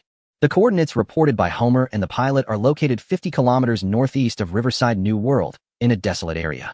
This site was chosen due to the circumstances at the time, as the aircraft had lost control, and this location was a considerable distance from Riverside New World, making it the most plausible destination for their parachuting escape. Even if the adversary observed their descent, they would have ample time to relocate to this barren expanse upon landing. This so-called wasteland is not merely a barren desert devoid of life, but rather a landscape overgrown with weeds and shrubs, lacking tall trees. These fields, once thriving villages or farmlands, have succumbed to nature's erosion, transforming into uninhabited territories. Such areas not only provide excellent concealment, but are also teeming with insects and wild beasts, posing dangers to both themselves and their enemies. Searching for individuals deliberately hidden in such terrain would be akin to an insurmountable challenge. A convoy of 3 vehicles is maneuvering northward from the southwest of Riverside New World. Completing this circuit would typically take ordinary vehicles, or even former military ones, a minimum of 3 days. However, for the modified base atomic vehicles, now referred to as hybrid vehicles, a mere morning is sufficient to traverse the distance. Riverside New World could scarcely fathom that the base could reach this location with such swiftness. In fact, constrained by the existing technological level on this planet, it was inconceivable under old paradigms that vehicles could possess such long-range mobility. The reconnaissance team's objective is to rescue Homer and the pilot before Riverside New World can locate them. Meanwhile, the main force is divided into 3 squadrons, preparing to circle around to the west of Riverside New World to launch an attack. This strategy arises from prior reconnaissance conducted by the base aircraft and later by Alan's drones, which revealed that the town of Yak, where Riverside New World is situated, has undergone significant transformation, now justifiably regarded as a city. Though the city has exits in all directions, it is evident that the eastern side of Riverside New World serves as the primary entry and exit point. This area is bustling with people and vehicles, with a constant flow of goods and individuals, resulting in a robust defensive presence that does not lend itself well to an offensive maneuver. The northern and southern sides are surrounded by extensive farmlands, cultivated with low herbaceous and climbing crops, offering no cover whatsoever. An assault from these directions would lack surprise and could easily be met with organized defenses from the adversary. Only to the west, approximately 5 kilometers from Riverside New World, lies a dense forest and copious shrubs of human height, likely cultivated orchards. Given the excellent concealment these trees provide, this direction appears to be the most suitable for an offensive approach. With an armored cluster of nearly 3,000 atomic vehicles, this force would be considered an overwhelming military power even before the apocalypse. Although various heavy weaponry existed prior to the cataclysm, in this post-apocalyptic context, the base believes this strength is sufficient to sweep away any military organization that existed before the end of the world. Originally, the base would have sought to peacefully coexist with a formidable force such as the Riverside New World, gradually undermining it with superior systems and benefits, thus attracting its populace and resources. However, this time is different. The Riverside New World has provocatively challenged the base, not only vying for control over 3 other major powers and territories, but also actively downing the base's aircraft. Consequently, the base is resolutely determined to obliterate this significant threat. According to their assessment, 3,000 military armored vehicles possess sufficient firepower to accomplish this mission, with the objective of completely dismantling the opposition's resistance and utterly destroying the newly constructed city. This would precipitate the organization's rapid disintegration into numerous smaller factions, which the base would then have ample means to absorb. The pure mechanized forces moved with remarkable swiftness, reaching the designated concealment area within a mere morning. In a pre-apocalyptic scenario, this period would coincide with the harvest season. However, the harsh effects of nuclear winter have ushered in a frigid winter. Had it been harvest time, The base's military presence in these cultivated groves would likely attract the attention of those gathering fruits, even if they were skeptical about the opposing forces' advanced communication capabilities. The risk of revealing their movements remained. Fortunately, the fruit trees now stood bare, stripped of their leaves, leaving the grove dense yet devoid of life. At this moment, no cultivators ventured into the woods, facilitating the concealment of the base's convoy. Close to 3,000 armored vehicles lay in silent ambush within the thicket, resembling lifeless stones, awaiting two critical pieces of information. Firstly, they awaited news from the rescue team. Locating the previously lost pilots and observers would yield the best outcome. However, should no contact be established by afternoon, they would proceed with their operation as scheduled, planning to search for the personnel post-mission. Secondly, they anticipated updates from Alan. Initially, Alan had no intention of participating, opting instead to remain hidden due to uncertainty regarding the activation of the Ropatians. If the drones under its control were discovered by the Ropatians, its location could be compromised, a scenario that could prove fatal in the absence of human oversight. Nevertheless, repeated entreaties from the base ultimately persuaded Alan to participate to a limited extent. The base harbored significant apprehension towards the long-range laser weapons capable of downing aircraft in an instant, fearing that a substantial quantity could drastically alter the tide of the conflict. Thus, Alan planned to utilize the aerial drone signal relay function within the predetermined timeframe to seize control of and deactivate the autonomous robots activated by the Riverside New World. This maneuver would considerably diminish the combat effectiveness of the Riverside New World while further probing the presence of the Ropatians. The decision to deactivate the autonomous robots rather than directly control them stems from another significant consideration. Should the rogue robots be activated, they could potentially regain control.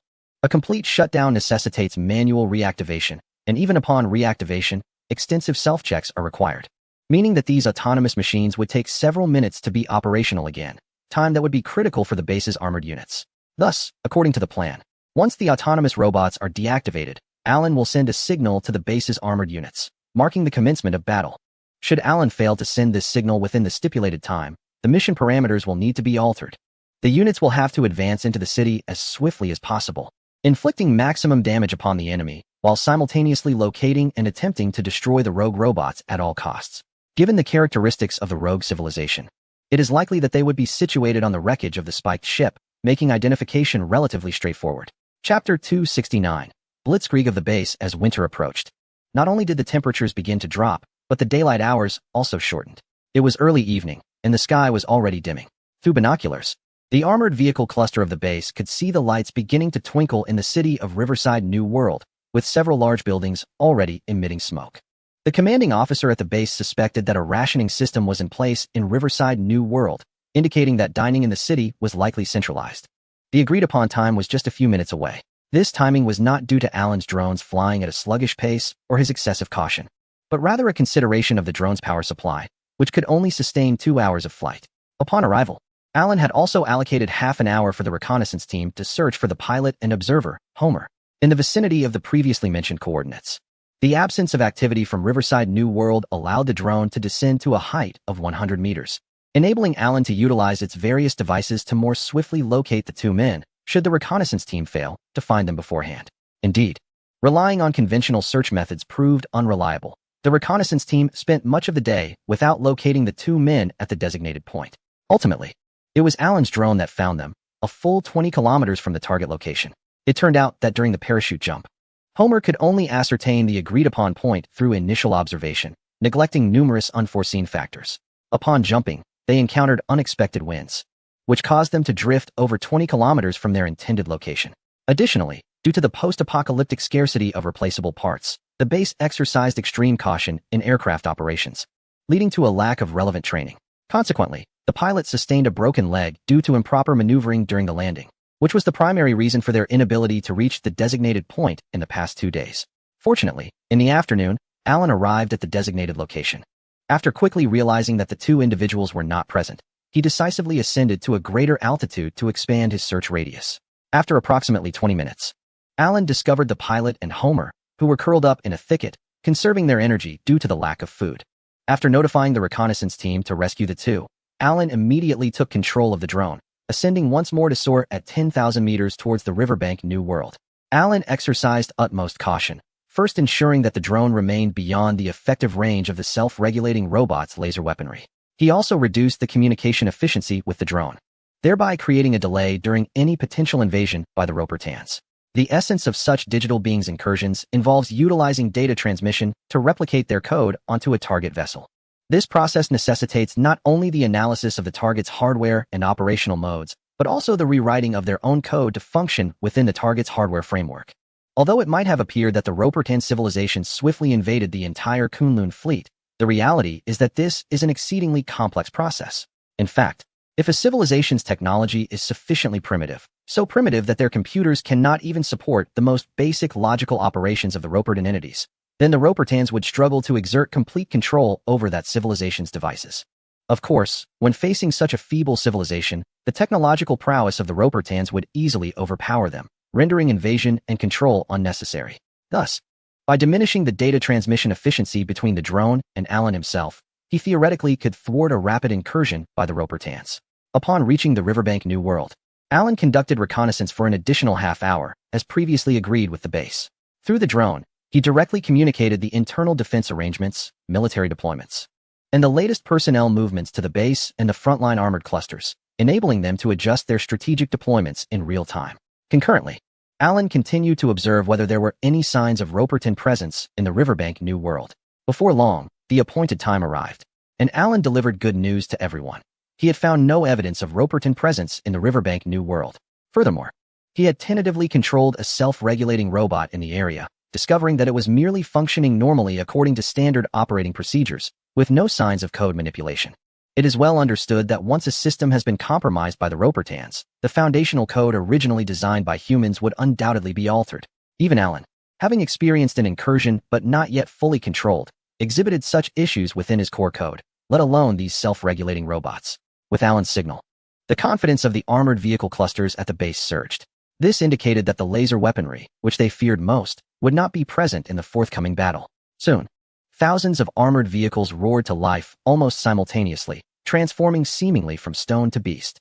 Their engines growled as they began to advance in the formations previously devised. From a lofty perspective, one could observe a cloud of dust suddenly rising from the orchard as armored vehicles, lined up in orderly formation, began to accelerate. They showed no intention of evading the trees. Indeed, the density of the cultivated orchard rendered such maneuvers futile. Fortunately, these trees had been planted only a few years prior and were not particularly sturdy. As the armored vehicles advanced, the trees fell like grass trampled underfoot, toppling in rows toward the riverbank New World. The cluster of armored vehicles simultaneously activated their hybrid mode, significantly enhancing their maneuverability, allowing them to reach a speed of 80 kilometers per hour within mere seconds. The stream of vehicles surged forth from the forest like a deluge, racing toward the riverbank New World. They would reach the walls of this new realm in less than 5 minutes, and within 2 minutes, the enemy's fortifications would fall within their artillery range. Even if the inhabitants of the riverbank New World were to notice their advance immediately, they would have less than 2 minutes to respond. For those untrained in military tactics, organizing a substantial defense would be nearly impossible, a conclusion drawn from previous encounters where Tuck had commanded a mixed fleet against them.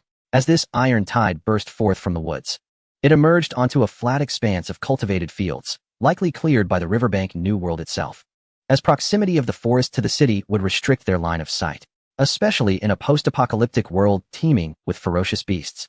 Discovering their approach only when they were near posed a grave risk. Thus, this field also served to facilitate observation beyond the city's confines. However, it was evident that their considerations were limited to wild animals and, undoubtedly, other vehicles. The dense woodlands had attested to this. Yet, they had not anticipated the onslaught of thousands of armored vehicles charging toward them. This was a blitzkrieg, overwhelmingly skewed in favor of the attackers in terms of intelligence, equipment, and personnel training. The base and Alan had accounted for nearly every contingency, while the riverbank New World faced an adversary they had never envisioned. Chapter 270. The Armored Deluge. As dusk settled, it marked the time for the riverbank New World's daily dinner.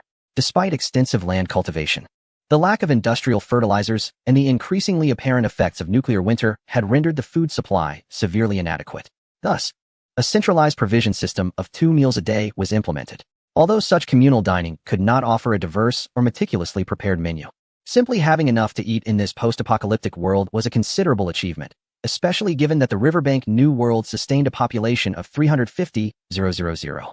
On the rooftop of a 10-story building near the western wall, which served as a crucial observation point, the lone guard on duty idly toyed with a type of moss, a peculiar terrestrial plant that typically thrives in dark, damp environments rich in sulfur. They possess a peculiar ability to synthesize a complex polysulfide, which, under the catalytic influence of ultraviolet light, decomposes water into hydrogen and oxygen. They absorb oxygen to maintain their vitality and store hydrogen within spherical spore sacs constructed from a dense cellular membrane. Once these sacs are filled with hydrogen, they rise from the ground, severing their connection to the main body. Subsequently, the wind carries these spore sacs away, dispersing them afar, thus serving as their mode of reproduction. For this reason, although fascinating, these plants were not permitted to be cultivated in urban areas before the apocalypse, as it is well known that hydrogen is an exceedingly hazardous gas, capable of igniting and even causing explosions with the slightest spark. However, in the current apocalyptic era, such regulations have become obsolete, leading many to cultivate these plants in small quantities. They essentially function as natural hydrogen balloons, and although only the size of a fist, when tethered to a weight designed for delayed ignition, they can serve as weapons or incendiary devices. The guard was tossing a still incomplete ball of moss up and down. As it had not yet fully filled with hydrogen, it remained in his hand rather than floating away. He glanced toward the nearest canteen, which had just illuminated its lights.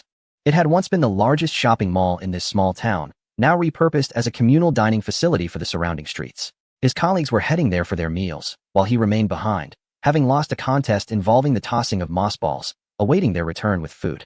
After all, the new Riverside world enforced strict regulations, mandating that every post must be manned at all times, lest the entire team face severe penalties. Observing a timer affixed to the rooftop railing, he noted that his colleagues had been gone for nearly an hour. These wretched individuals could not possibly intend to dine before bringing him his share, could they? His hunger was becoming increasingly palpable, further aggravating his already irritable mood from losing the game. He seized a pair of binoculars, intending to divert his attention from his hunger, perhaps allowing him to momentarily forget about it. However, as he raised the binoculars to his eyes, he was momentarily taken aback. He lowered the binoculars and attempted to see the distant orchard with the naked eye, his eyes widening in astonishment at the sight before him. He lifted the binoculars again to peer into the distance, and a chilling sensation rapidly ascended from his feet, crawling up his spine to his head. Without a moment to ponder, he turned to a nearby metallic bell, their observation point's alarm system. From his vantage point, he beheld the once orderly orchard suddenly collapsing in waves, as a multitude of armored vehicles, appearing to possess massive cannons, surged toward him from the orchard, their numbers unfathomable. Beholding the dark, gray camouflage, the armored vehicles surged forth from the orchards like a relentless tide of steel. Tuck found himself assigned to the forefront of the assault formation. Their vehicles had only undergone a hybrid transformation the previous night, facilitated by a rapid modification plan provided by the alien known as Alan. Their antiquated machines had been dismantled to mere shells under the scrutiny of approximately 200 maintenance vehicles, only to be swiftly reassembled within hours. After the power systems were altered, Tuck's driver experienced an unprecedented surge of energy during a test drive, igniting an insatiable desire for speed within him as the command to attack was issued. Thus, Tuck's vehicle led the armored column, its presence barely extending half a vehicle length ahead of its companions.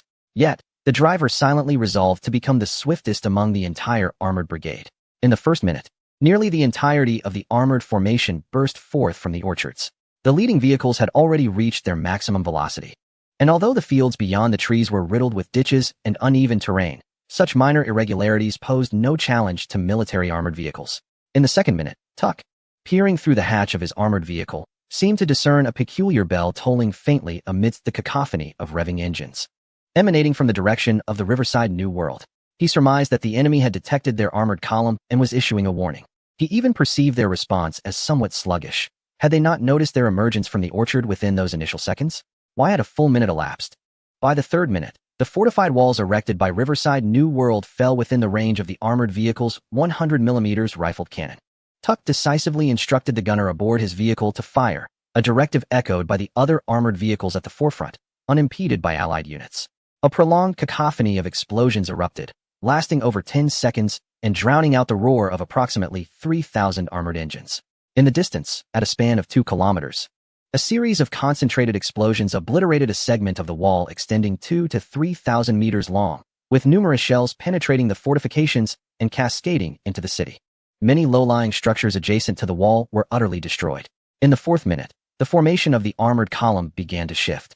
Vehicles from the rear commenced spreading outward to establish a longer battle line, thereby diffusing the enemy's defensive firepower while minimizing the number of armored vehicles susceptible to damage from heavy weaponry. Although the base commander harbored doubts regarding the enemy's possession of such formidable munitions as heavy bombs, they adhered to these maneuvers as a matter of fundamental military discipline. Immediately following the second wave of assault, the armored vehicles situated slightly behind adjusted the angles of their cannons to ensure no friendly fire would accidentally harm their comrades in front. A more concentrated barrage of shells was unleashed upon the city, with several taller buildings receiving particular attention, as these locations were theoretically optimal as firing points. Indeed, it wasn't long before these high-rise structures were struck, leading to multiple secondary explosions, clearly indicating the presence of either munitions or other flammable and explosive materials within. By the 5th minute, Tuck's vehicle was the first to reach the destroyed wall, its massive wheels crushing the debris strewn across the ground. A short support pillar, approximately 20 centimeters in height, caused the armored vehicle to tilt sharply, nearly injuring Tuck's back. Enraged, he yelled at the driver, who had pushed the accelerator to the floor, demanding he reduce speed. Simultaneously, he ordered the machine gunner to emerge from the opposite hatch and engage the nearby enemies who dared to resist. The directive to fire only upon resisting enemies stemmed from the base commander's orders. After all, both artillery shells and ammunition were finite resources. The base harbored no intentions of exterminating every individual in the Riverside New World. Their sole aim was to utterly dismantle this faction. As long as the inhabitants did not resist, there was no need to waste precious ammunition, and there remained the possibility of future recruitment. Chapter 271. The epic-making onslaught. As dinner time approached, the Riverside New World, momentarily relaxed, was caught completely off guard. They had indeed heard the alarm bells. Yet most of them scarcely had time to comprehend the situation that triggered the alert before enemy shells rained down upon them. Countless black and gray armored vehicles surged into the city, wreaking havoc. The cacophony of explosions, gunfire, and the anguished cries of the populace melded together, accompanied by rising flames and thick smoke, as bricks and glass flew through the air. Mere moments prior, a chilling wind had swept through. Now, it was replaced by sweltering waves of heat. Often, when a shell landed within a building, it would trigger 2 or 3 subsequent explosions, caused by the widespread cultivation of ball moss by the Riverside New World, leading to secondary hydrogen explosions.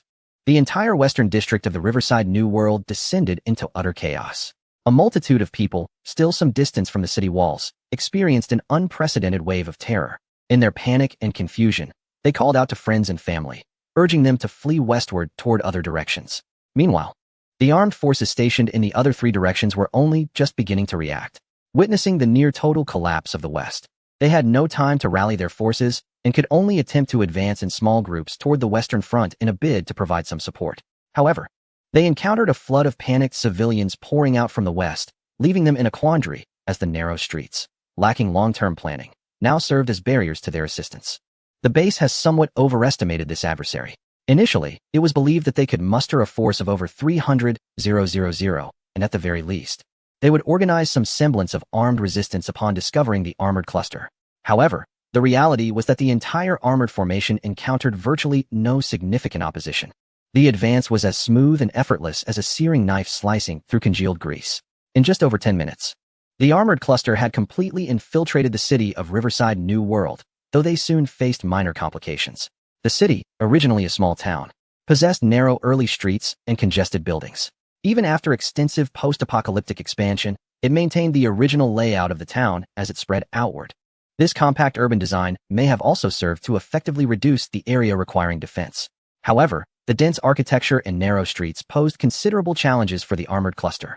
The armored vehicles, significantly larger than civilian cars, could barely navigate 2 abreast on these streets, effectively disrupting the original formation of the cluster. Furthermore, the close-set buildings not only obstructed visibility, but also limited the firing angles of the vehicle-mounted cannons. This time, the base deployed a rapid response, purely mobile unit.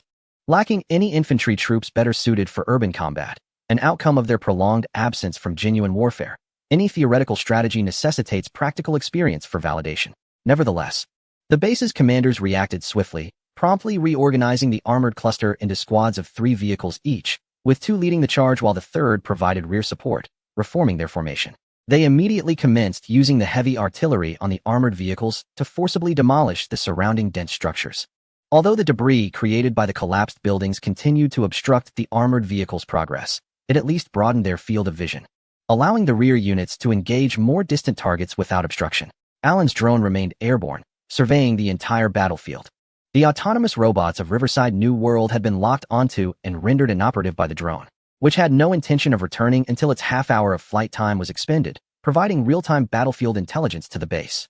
According to the original plan, the armored cluster began advancing toward the northern and southern regions of Riverside New World, deliberately avoiding a direct passage through the city center. This was due to prior aerial reconnaissance conducted by Allen, which had already identified targets of interest. In the northern part of the city, the factories constructed by Riverside New World were visible through the drone's high-definition lens, including a steel recycling plant, a weapons factory, and a vehicle manufacturing facility. To the south lay their logistics hub, where substantial supplies, transported from the east and produced in the north, were concentrated. In the context of warfare, striking at the enemy's living forces is merely a tactical aspect. The true key to victory lies in dismantling the enemy's strategic resources and sustaining their war capabilities. In the absence of resistance, the armored battalions of the base advanced with remarkable speed. Tuke was fortuitously assigned to the northern contingent, and as a promising military talent cultivated by the base, he swiftly led his squad to become one of the first to traverse the streets into the northern urban area. After approximately 20 minutes, the administrators of Riverside New World finally regained their composure. They promptly dispersed the chaotic residents of West City from the streets and simultaneously began to assemble a large number of personnel and vehicles from the northeast and southeast, launching a counteroffensive towards the west. It was only then that the true skirmish within Riverside New World commenced. Evidently, Riverside New World was not comprised solely of inept individuals. The earlier blitzkrieg by the base's armored battalions had caught them off guard. In fact, even the base had not anticipated encountering such a large-scale conflict prior to this war. After all, in the aftermath of the apocalypse, the primary concern for everyone and every organization was survival in a drastically altered environment, rather than gathering forces to engage in mutual slaughter.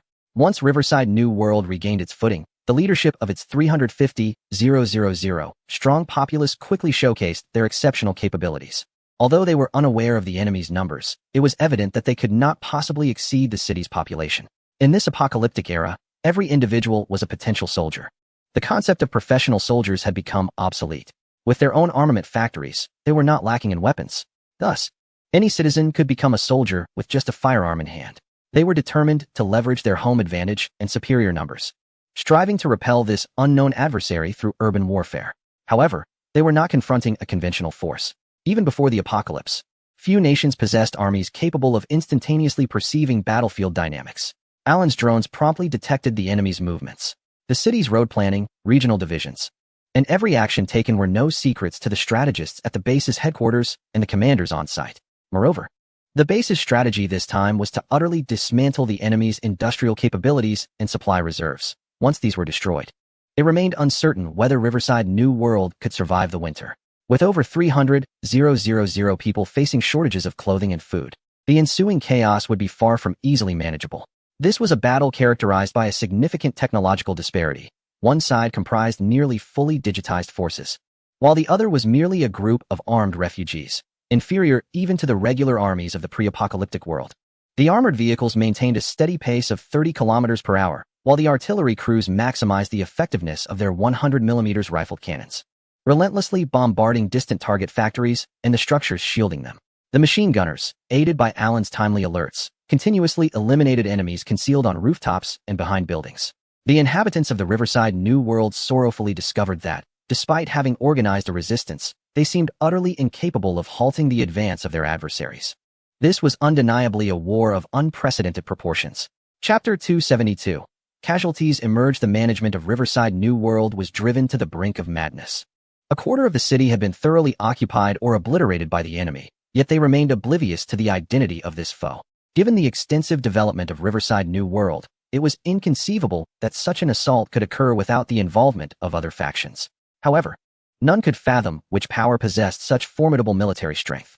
Perhaps a fleeting thought crossed some minds about the aircraft shot down 2 days prior, but they quickly dismissed it.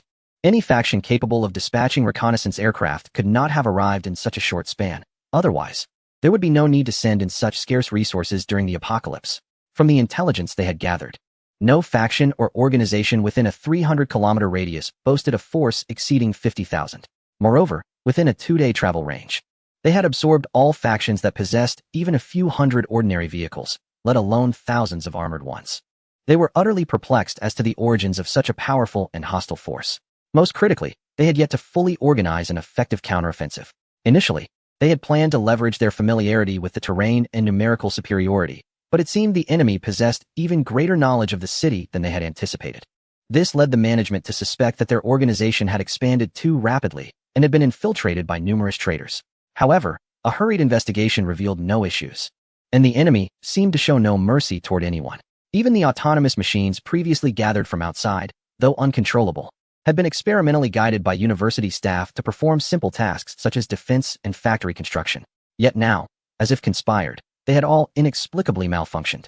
The management of Riverside New World was nearly certain that this incident was linked to the enemy, yet they found themselves utterly powerless. Though they had dismantled several of these machines, they remained unable to comprehend their operational mechanisms. The squad led by Took was the first to arrive at the northern factory district. The gunner unhesitatingly completed the task of firing the first shell into the factory, which, according to intelligence relayed by Allen, was an atomic vehicle manufacturing facility. As the shell detonated upon entering the factory, an urgent beeping echoed within Took's armored vehicle, a warning from the radiation detector. It appeared that the explosion had affected the nuclear fuel cells stored within the factory, leading to a severe nuclear leak. Fortunately, the personnel at the base were required to wear radiation suits while outside, and the armor of the vehicle was sufficiently thick to shield against some radiation. The armored vehicle following closely unleashed a barrage of shells, utterly obliterating the entire factory. Amidst the cacophony of explosions and blinding flames, the multi-story building collapsed in an instant, sending up a colossal cloud of dust. Numerous armed personnel, concealed around the factory, scattered in disarray, and those unfortunate enough to lose their bearings in the smoke were mercilessly riddled with bullets by the heavy machine gunners of the armored vehicle. This factory was the closest to the western urban area, thus when Took and his forces arrived, the defensive positions had yet to be fully established. This was the very reason they could demolish the factory with barely a pause. It exemplified the greatest advantage of the blitzkrieg strategy formulated by their base, launching a preemptive strike before the enemy could prepare, thereby achieving swifter and more substantial victories, which would significantly tip the scales of triumph in their favor. However, as time progressed, the Riverbank New World would inevitably awaken to the situation. With the unfolding battle, they would gradually adapt to the rhythm of the base's assaults and devise countermeasures. Contemplating this, Took promptly commanded his squadron to decelerate as they proceeded to the next mission site. Although the driver's fervor for speed still burned brightly, he begrudgingly obeyed the order. The base enforced a militarized management approach on military units, such as the exploration squad and patrol teams. Despite many being civilians from the pre-apocalyptic era or the new generation born in the aftermath, they had all undergone rigorous and prolonged military training. Adherence to superiors' directives was the bare minimum of professionalism, distinguishing professional soldiers from ordinary armed survivors. As Took's convoy slowed, other groups swiftly overtook them from adjacent streets. The armored group's soldiers, partaking in large-scale operations for the first time, were caught up in the fervor of battle. Sometimes, a smooth-running engagement was like a runaway train. It couldn't be halted. Despite Took's reminders over the communication channel, few heeded his warnings. Meanwhile, Allen's drone had exhausted its battery and plummeted into the river beyond the city. The second drone was airborne but required over half an hour to reach its destination, resulting in an official interruption of aerial intelligence from the base, even as the war reached its zenith. Soon, the leading squadron approached the second factory, presumably a weapons manufacturing facility, although they had yet to enter the main cannon's firing range. Those advancing could glimpse through the gaps in the structures that the Riverbank New World had deployed heavy weaponry and organized a more fortified defense. Leading the charge was a squadron leader from the base, who had previously lagged slightly behind Took's unit and lost considerable recognition. Now, seizing the opportunity, he aimed to outpace Took and become the foremost soldier at the front line, determined to fire the opening shot at this weapons factory. He had observed several exceptionally long-barreled towed artillery pieces within the enemy's defensive positions. However, they were unlike any pre-apocalyptic equipment he was familiar with. These weapons were likely developed by the inhabitants of the New World by the riverside after the cataclysm. Such elongated barrels indicated a remarkably high range. And considering the size of the artillery and the length of the barrels, their range might even exceed that of a 100mm main gun mounted on an armored vehicle. Given that armored vehicles could only traverse established roads, the likelihood of an ambush on their part would significantly escalate. Tuck, this lad, was indeed a promising military talent cultivated by the base, demonstrating a keener perception than his own. As the squadron leader contemplated this, he prepared to issue an order for his squad to similarly decelerate. Yet, just as he was about to give the command, a violent explosion erupted beneath the armored vehicle, lifting the front half of the over 5-ton vehicle off the ground before it crashed back down. Like Tuck, the squadron leader had his upper body protruding from the vehicle's hatch. As the explosion occurred, he was thrust backward and then painfully slammed forward against the vehicle's roof, resulting in a severe head injury that left him on the brink of unconsciousness. Although the armored vehicle had not been completely destroyed, it had undoubtedly lost all power. The convoy behind them came to an immediate halt, as no one had heard the sound of enemy fire. What could have caused such a violent explosion capable of lifting the armored vehicle?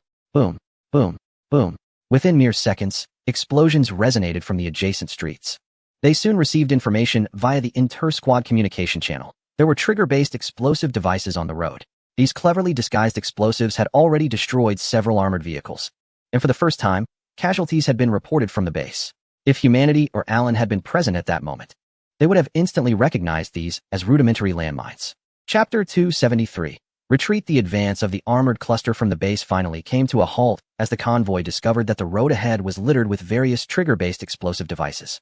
Some concealed within flower beds, others buried beneath streetlights, and even hidden beneath manhole covers. These explosives varied in potency. Some posed no significant threat to the armored vehicles, while others could obliterate a vehicle entirely. It was evident that these had been hastily and temporarily deployed. The leading armored cluster, caught off guard, suffered the loss of over 50 vehicles within just a few minutes, resulting in casualties exceeding 180. However, they were still far from achieving their strategic objectives, having only destroyed 3 factories in the north, with no reports of progress from the south. This outcome was not what the base had anticipated, nonetheless. The squadron leaders at the forefront quickly devised a plan of action. They first instructed the vehicle gunners to fire upon everything on the road to trigger or disable these concealed explosive devices. Subsequently, they spaced the vehicles apart and cautiously advanced, albeit at a slowed pace. Yet this approach undoubtedly allowed the entire front line to begin moving forward once more. As the frontline troops continue their advance, new challenges have emerged, particularly regarding the heavy artillery positions deployed near the factory in the New World by the riverbank, previously detected. The range of these artillery pieces exceeds that of the armored vehicle's 100 main guns by a significant margin, reaching an astonishing distance of 5 kilometers, double the fire coverage of the armored vehicles. Initially, the optimal strategy for the armored vehicles to confront such immobile heavy weaponry would have been to disperse and charge, rapidly closing the distance to draw the enemy within their firing range. However, the New World by the riverbank has erected various obstacles and trigger-based explosive devices along the roads, severely hindering the movement speed of the armored vehicle cluster and making a dispersed charge nearly impossible. At first, the commanders at the base intended to wait for Alan's drones to arrive and conduct thorough reconnaissance of the city before attempting an offensive. Yet, new directives from the headquarters have surfaced. It seems a significant development has occurred near the remnants of the spacecraft close to the hills of Victor City. At Alan's request, the base must urgently reallocate the armored cluster back. Naturally, the commanders, having only engaged halfway through the battle, were resistant to this change. However, the resolve of the higher-ups was unwavering, granting them merely 1 hour to retreat, regardless of whether they achieved their initial strategic objectives. Thus, waiting for Alan's drones would undoubtedly be a waste of time. From this moment, it would take at least another half hour for the drones to arrive, and by then, deploying any strategy to destroy the enemy's factory and supply depot would seem unlikely. After reassessing the number of enemy heavy artillery, the commanders decided to resolutely prepare for a forced breakthrough through the enemy's artillery net, risking the lives of 300 armored vehicles. This would undoubtedly result in significant sacrifice, potentially leading to the loss of thousands of soldiers. Yet, the base commanders found no alternative, having already engaged in battle with the New World by the riverbank. Retreating without achieving strategic goals could invite a fierce reprisal from the enemy in the future. This understanding was shared among all commanders. Although the base's higher command ordered a retreat within an hour, that decision was made under duress from the extraterrestrial forces, indicating that apprehensions lingered among the higher-ups. Otherwise, the order would have been to retreat immediately rather than after an hour. Therefore, the base must decisively obliterate the most critical infrastructure and accumulated resources of the New World by the riverbank during this conflict. Even if they do not self-destruct in the process, such actions would render the enemy incapable of retaliating against the base until they recover. The plan for a forced breakthrough was swiftly disseminated, and the frontline soldiers did not hesitate. They were acutely aware that they were likely to become the most expendable pieces in this battle. However, they understood that failing to charge would expose the base to a ferocious reprisal from an opposing force exceeding their own numbers threefold. Their loved ones might one day face the very horrors currently confronted by the enemy. Moreover, according to the base's militarized management regulations, the consequences for desertion are far more severe than those met on the battlefield. Soon, the inhabitants of Riverside New World were astonished to witness their adversaries, who had previously stalled, suddenly charging forward with a fervor akin to that induced by a stimulant. Armored vehicles accelerated to their utmost limits in the blink of an eye, recklessly hurtling towards them. Enormous flames erupted along the streets, ignited by triggered explosive devices. However, these armored vehicles displayed an unwavering determination, refusing to slow down or halt even when faced with attacks, surging forth without a moment's hesitation. Indeed, the heavy artillery of Riverside New World possessed greater range and firepower than the main cannons of the armored vehicles, capable of penetrating their armor with a single shot and occasionally provoking catastrophic explosions among the enemy ranks. Yet, this formidable artillery bore a critical flaw: its sluggish firing rate. As a manually loaded heavy cannon, it required nearly a minute for reloading. Its primary purpose was deterrence, serving as a defensive weapon rather than engaging in large-scale battles. However, that 1-minute interval was ample time for the enemy to close in. Tuck was extraordinarily fortunate. Just as he initiated the charge, he withdrew into the vehicle's cabin through the hatch. The armored vehicle did not trigger the explosives on the road, nor did it fall victim to the enemy's heavy artillery, thanks largely to the precision of his gunner, who effectively neutralized suspicious targets on the path, and the exceptional driving skills of the operator. After evading 3 heavy artillery shells, the enemy's artillery positions had entered the firing range of Tuck's vehicle. Rendered immobile, those formidable cannons became nothing more than live targets for the crew of the armored vehicle. Commanding his gunner, Tuck first eliminated the initial artillery position that opened fire, then directed the vehicle towards the second one. Although his armored vehicle remained intact, 2 of the squads under his command had already suffered annihilation, predominantly due to the onslaught from those heavy cannons. Tuck directed the remaining 2 armored vehicles to converge, aiming to establish a sufficient firepower network. During this maneuver, 2 more distant artillery positions were neutralized by other squadrons. Now, they only needed to obliterate the final artillery site, and no further threats would remain near the factory. However, a minute passes swiftly. Just as they brought the final artillery position into range, the enemy completed their reloading and fired first. With a resounding boom, a shell detonated less than a meter from the armored vehicle. The immense shockwave violently overturned Tuck's vehicle, crashing it against a nearby building. The machine gunner, exposed for a mere moment, was tragically crushed into a mere mass of flesh. The side armor of the armored vehicle was deeply indented by the tremendous force of the explosion, with 2 wheels on that side obliterated. The remaining occupants inside experienced a cataclysmic upheaval, the driver's arm violently colliding with the control stick, resulting in a severe fracture, while the gunner was rendered unconscious after being struck on the head by a shell ejected from the ammunition box. The assistant and Tuke sustained lighter injuries, merely suffering some abrasions in the tumultuous roll, yet both were left disoriented, temporarily deafened by the explosive din at close range. After considerable effort, Tuke managed to pry open the deformed rear door of the vehicle. His first instinct was not to mourn the fallen gunner, but to survey the enemy's artillery position. The adversary had fired preemptively, and he needed to swiftly ascertain whether his squadron had successfully neutralized the threat. Through the smoke that enveloped the city, Tuke could clearly see that the artillery position had been reduced to ruins, while the last 2 armored vehicles of his squadron were firing upon the factory situated behind the artillery. With the artillery position completely annihilated, the advancing troops accelerated, and soon the weapon factory succumbed to the thunderous cannon fire. Tuke gazed further down the road, noting the absence of large structures like factories, indicating that his forces had achieved their strategic objectives along this route. However, he remained uncertain about the situation to the south. Just as this thought crossed his mind, a deafening explosion resonated, and even with his hearing still impaired from the previous blast, he could perceive it clearly. Following the direction of the sound, he spotted a black mushroom cloud slowly rising from the southern horizon. Tuke smiled, knowing that the southern forces had also secured significant victories. Bending down to glance at the timer within the armored vehicle, he noted that only 37 minutes had passed. It seemed prudent to withdraw ahead of schedule. Chapter 274. The sound of nails in the hilly terrain over 100 kilometers from Victor City. A convoy was stationed beside a shallow creek nestled between 2 small hills, belonging to the Scarface squad, led by Wrench.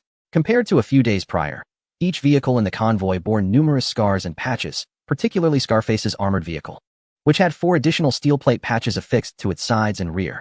The glass window at the front passenger seat was shattered, now partially covered by a steel plate held in place by Wrench to shield against the elements. This plate could be pushed forward from below, propped up to ensure the driver's line of sight remained unobstructed. Other vehicles similarly displayed varying degrees of damage. For instance, the modified truck belonging to Iron Nail bore several deep scratches on its cargo area, and 1 tire had even been replaced entirely. The reason behind the convoy's predicament lies in the distinct varieties of insects and ferocious beasts inhabiting the hilly terrain, which starkly contrast with those found in the plains. This region was already remote before the apocalypse, and the abundance of both species and numbers of these creatures far exceeds that of the flatlands, thus rendering it inherently more perilous. Although they have yet to encounter the terrifying thunder beasts that the butcher faced, they have nonetheless encountered numerous threats previously unknown to them in recent days. Among these were colossal beetles equipped with formidable pincers and 2 rows of fist-sized spiracles along their backs, as well as stout venomous larvae capable of projecting toxic substances up to 4 or 5 meters. Particularly troublesome were a species of flying beasts adorned with long, serrated, bony spines. These gregarious aerial creatures prefer to inhabit cliff edges and are typically found in higher altitudes. However, a considerable swarm has inexplicably relocated to this hilly region. Though they measure only 30 to 50 centimeters in length, they appear in immense numbers, and when they launch an attack, it is a relentless, collective onslaught, making them exceedingly ferocious. Unlike other beasts, these creatures lack the ability to open and close their mouths freely. Instead, they possess a small, immobile orifice the size of an infant's fist at the front of their heads, with a mutated snout featuring a serrated spine half their body length. When hunting, they accelerate towards their prey, and upon encountering smaller victims, they impale them directly. Subsequently, they extend a long, tongue-like appendage to draw their catch into the mouth opening. In the case of larger prey, their speed combined with their sharp spines can slice through flesh and blood with ease. It is said that even an adult thunderbeast would be reduced to a mere skeleton within an hour if confronted by a swarm of these flying creatures. The window of the passenger side of the scarred-faced vehicle was shattered by one of them. Fortunately, the person seated there reacted swiftly and evaded the attack. For had it not been for the barrier of glass, they would have surely met a grim fate. At this moment, the convoy had just successfully escaped the clutches of a burrowing creature, a long, serpentine being adept at tunneling underground. Equipped with a circular mouth filled with rows of teeth capable of severing steel rebar in an instant. Once Scarred Face and his companions distanced themselves from the danger, they finally had the opportunity to rest and partake in a meal. Many members of the convoy had already disembarked and dispersed to assume defensive positions. Despite the hilly area appearing deceptively tranquil, it is far more hazardous than the plains. The entire group hastily addressed their midday sustenance and began to return to their vehicles in small clusters, though stepping outside allowed for some physical relief. After enduring several days of various crises, each individual felt a greater sense of security remaining within their vehicles.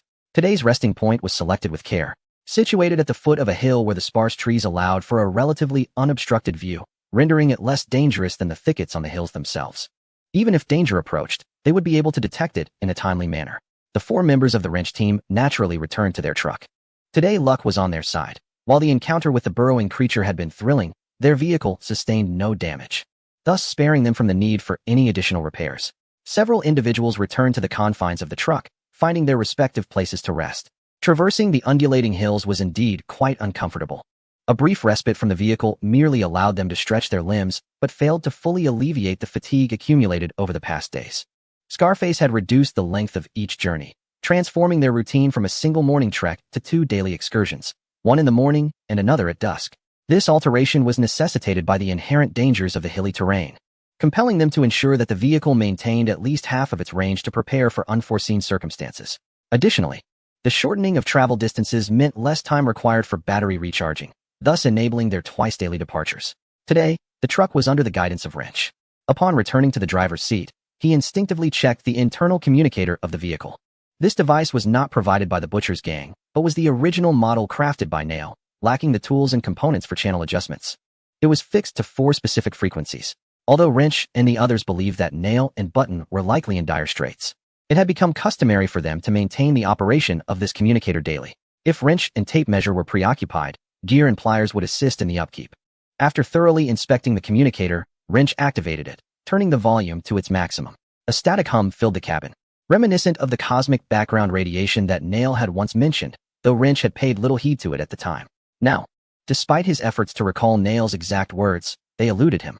The static echoed throughout the truck as Tape Measure, Gear, and Pliers listened intently, yearning for the day when familiar voices would resonate through the device.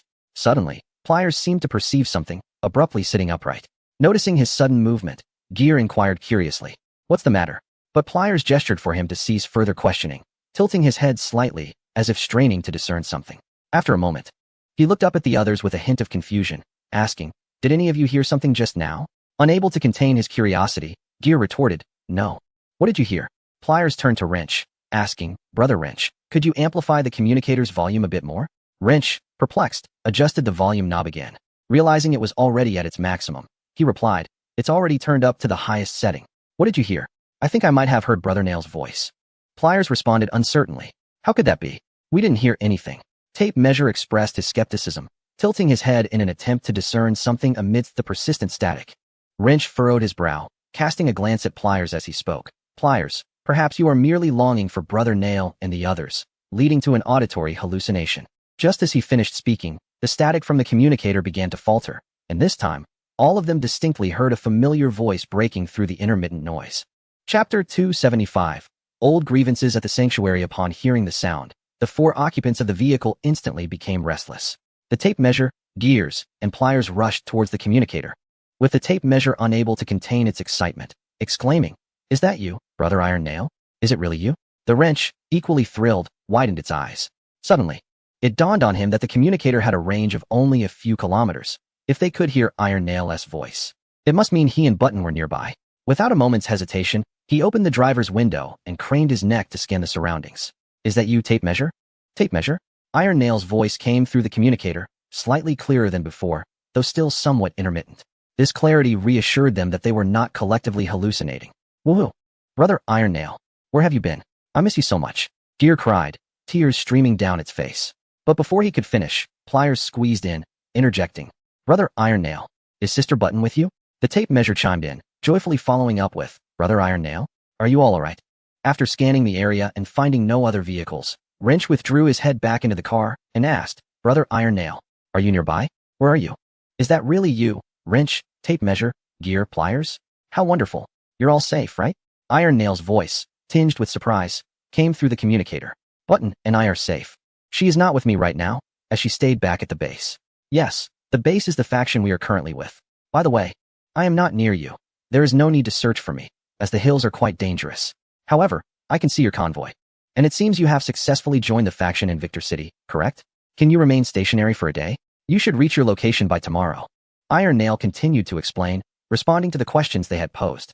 Despite Wrench and the others feeling perplexed by Iron Nail's assertion that he was not nearby yet could see them, their excitement did not wane as they crowded around the communicator, bombarding him with questions. Even Iron Nail, known for his logical clarity, struggled to keep up with their fervent inquiries. It turned out that after receiving substantial technological assistance from Alan, the base had significantly strengthened within a mere 2 months. Upon agreeing to help Alan search for the wreckage of the Wolf Fong, the base began dispatching personnel to scour the vicinity for debris and related clues. Iron Nail had joined a team searching for the latter half of the Wolf Fong's wreckage in the hills near Victor City, a place he had previously arranged to meet with Wrench and the others. However, for safety's sake, Iron Nail had chosen to set out alone with Rossi's squad this time, leaving Button behind. To ensure his own safety, Alan initially refrained from dispatching drones to search the hilly regions. However, he acquiesced to the request of Iron Nail to assist in locating his 4 missing brothers. As time progressed, the limited number of pilots at the base, coupled with the emergence of large flocks of flying beasts near the hills, rendered aerial searches deeply challenging. Moreover, the ground exploration team faced considerable delays while scouring the undulating terrain. The prolonged absence of any news began to gnaw at Alan's mind. He feared that if the lopotions were activated during this interval, their development could evolve into something far more perilous. In pursuit of timely intelligence, after much deliberation, Alan resolved to send the drone designated to assist Iron Nail in locating his brothers to the vicinity of the hilly area for reconnaissance. Initially, Alan's drone had scoured Victor City for over 20 days, yet it yielded no traces of Wrench and his companion's vehicle, causing Iron Nail significant distress.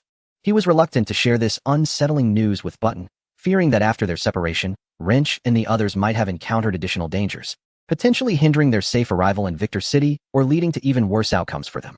However, upon expanding the search radius toward the hilly region, the drone soon made a critical discovery.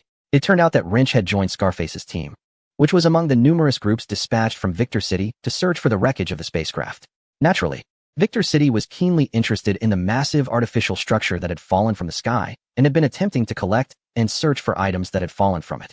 Although they had not obtained any valuable information, the material of the debris, being both lightweight and sturdy, warranted their attention. The earlier failure of Alan's drone to locate Wrench and his companions was due to a series of fortuitous coincidences, where it consistently missed the timing of Wrench's return to the city. Now that both parties were converging on the same area, Alan's discovery was finally made possible. After spotting Wrench's truck, Alan had been persistently tracking them from above for several days and communicated this information to Iron Nail and Button, much to their delight. However, the drawback was that the visuals lacked audio. To maintain constant surveillance and evade the dangers posed by flying beasts, the drone could not descend to a height where sound could be captured. Ultimately, it was only today that Iron Nail remembered the possibility of utilizing the shortwave communicator within the truck, which allowed them to re-establish contact with Wrench and his team.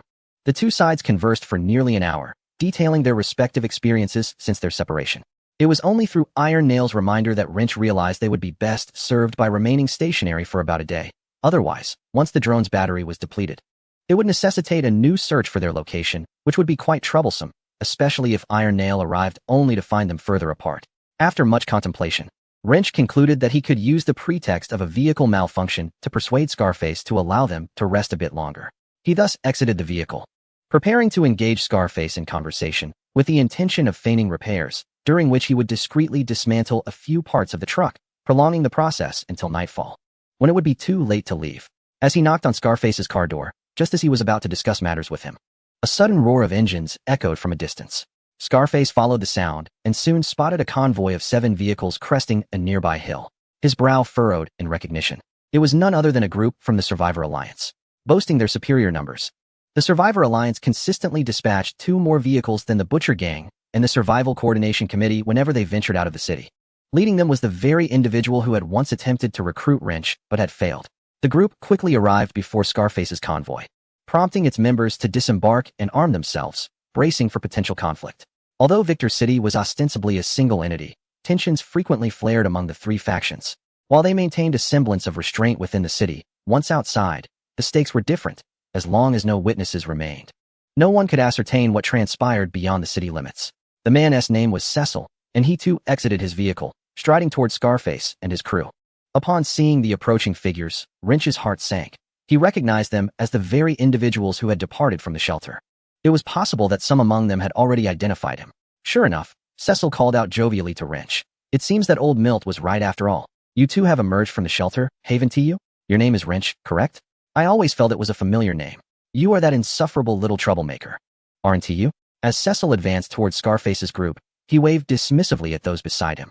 In response, his companions lowered their weapons, seemingly indicating a lack of hostility towards Scarface's crew. With a grin, Cecil continued, "What's the matter, kid? Have all the old-timers at the shelter perished? Have you all managed to escape that wretched place? By the way, you must have just fled, right? What brings you here in search of that thing that fell from the sky? Wasn't he there one that plummeted near the shelter? It appears you didn't report this to the Butcher Gang, did you?" Upon hearing Cecil's words, Wrench's expression darkened. This treacherous traitor not only recognized them, but had also publicly revealed their greatest secret, clearly intending to sow discord. He glanced at Scarface, only to find him utterly indifferent. Fixated on Cecil, Scarface scoffed, "Who in Victor City doesn't harbor a few secrets? Humph, we of the Butcher Gang are not as petty as your Survivor Alliance. We welcome all kinds of people." With that, he turned, leaned closer to Wrench, and whispered in a tone audible only to him, "Rest assured, I'm not deceiving you. You know the story of how I took down the Thunder Beast, right?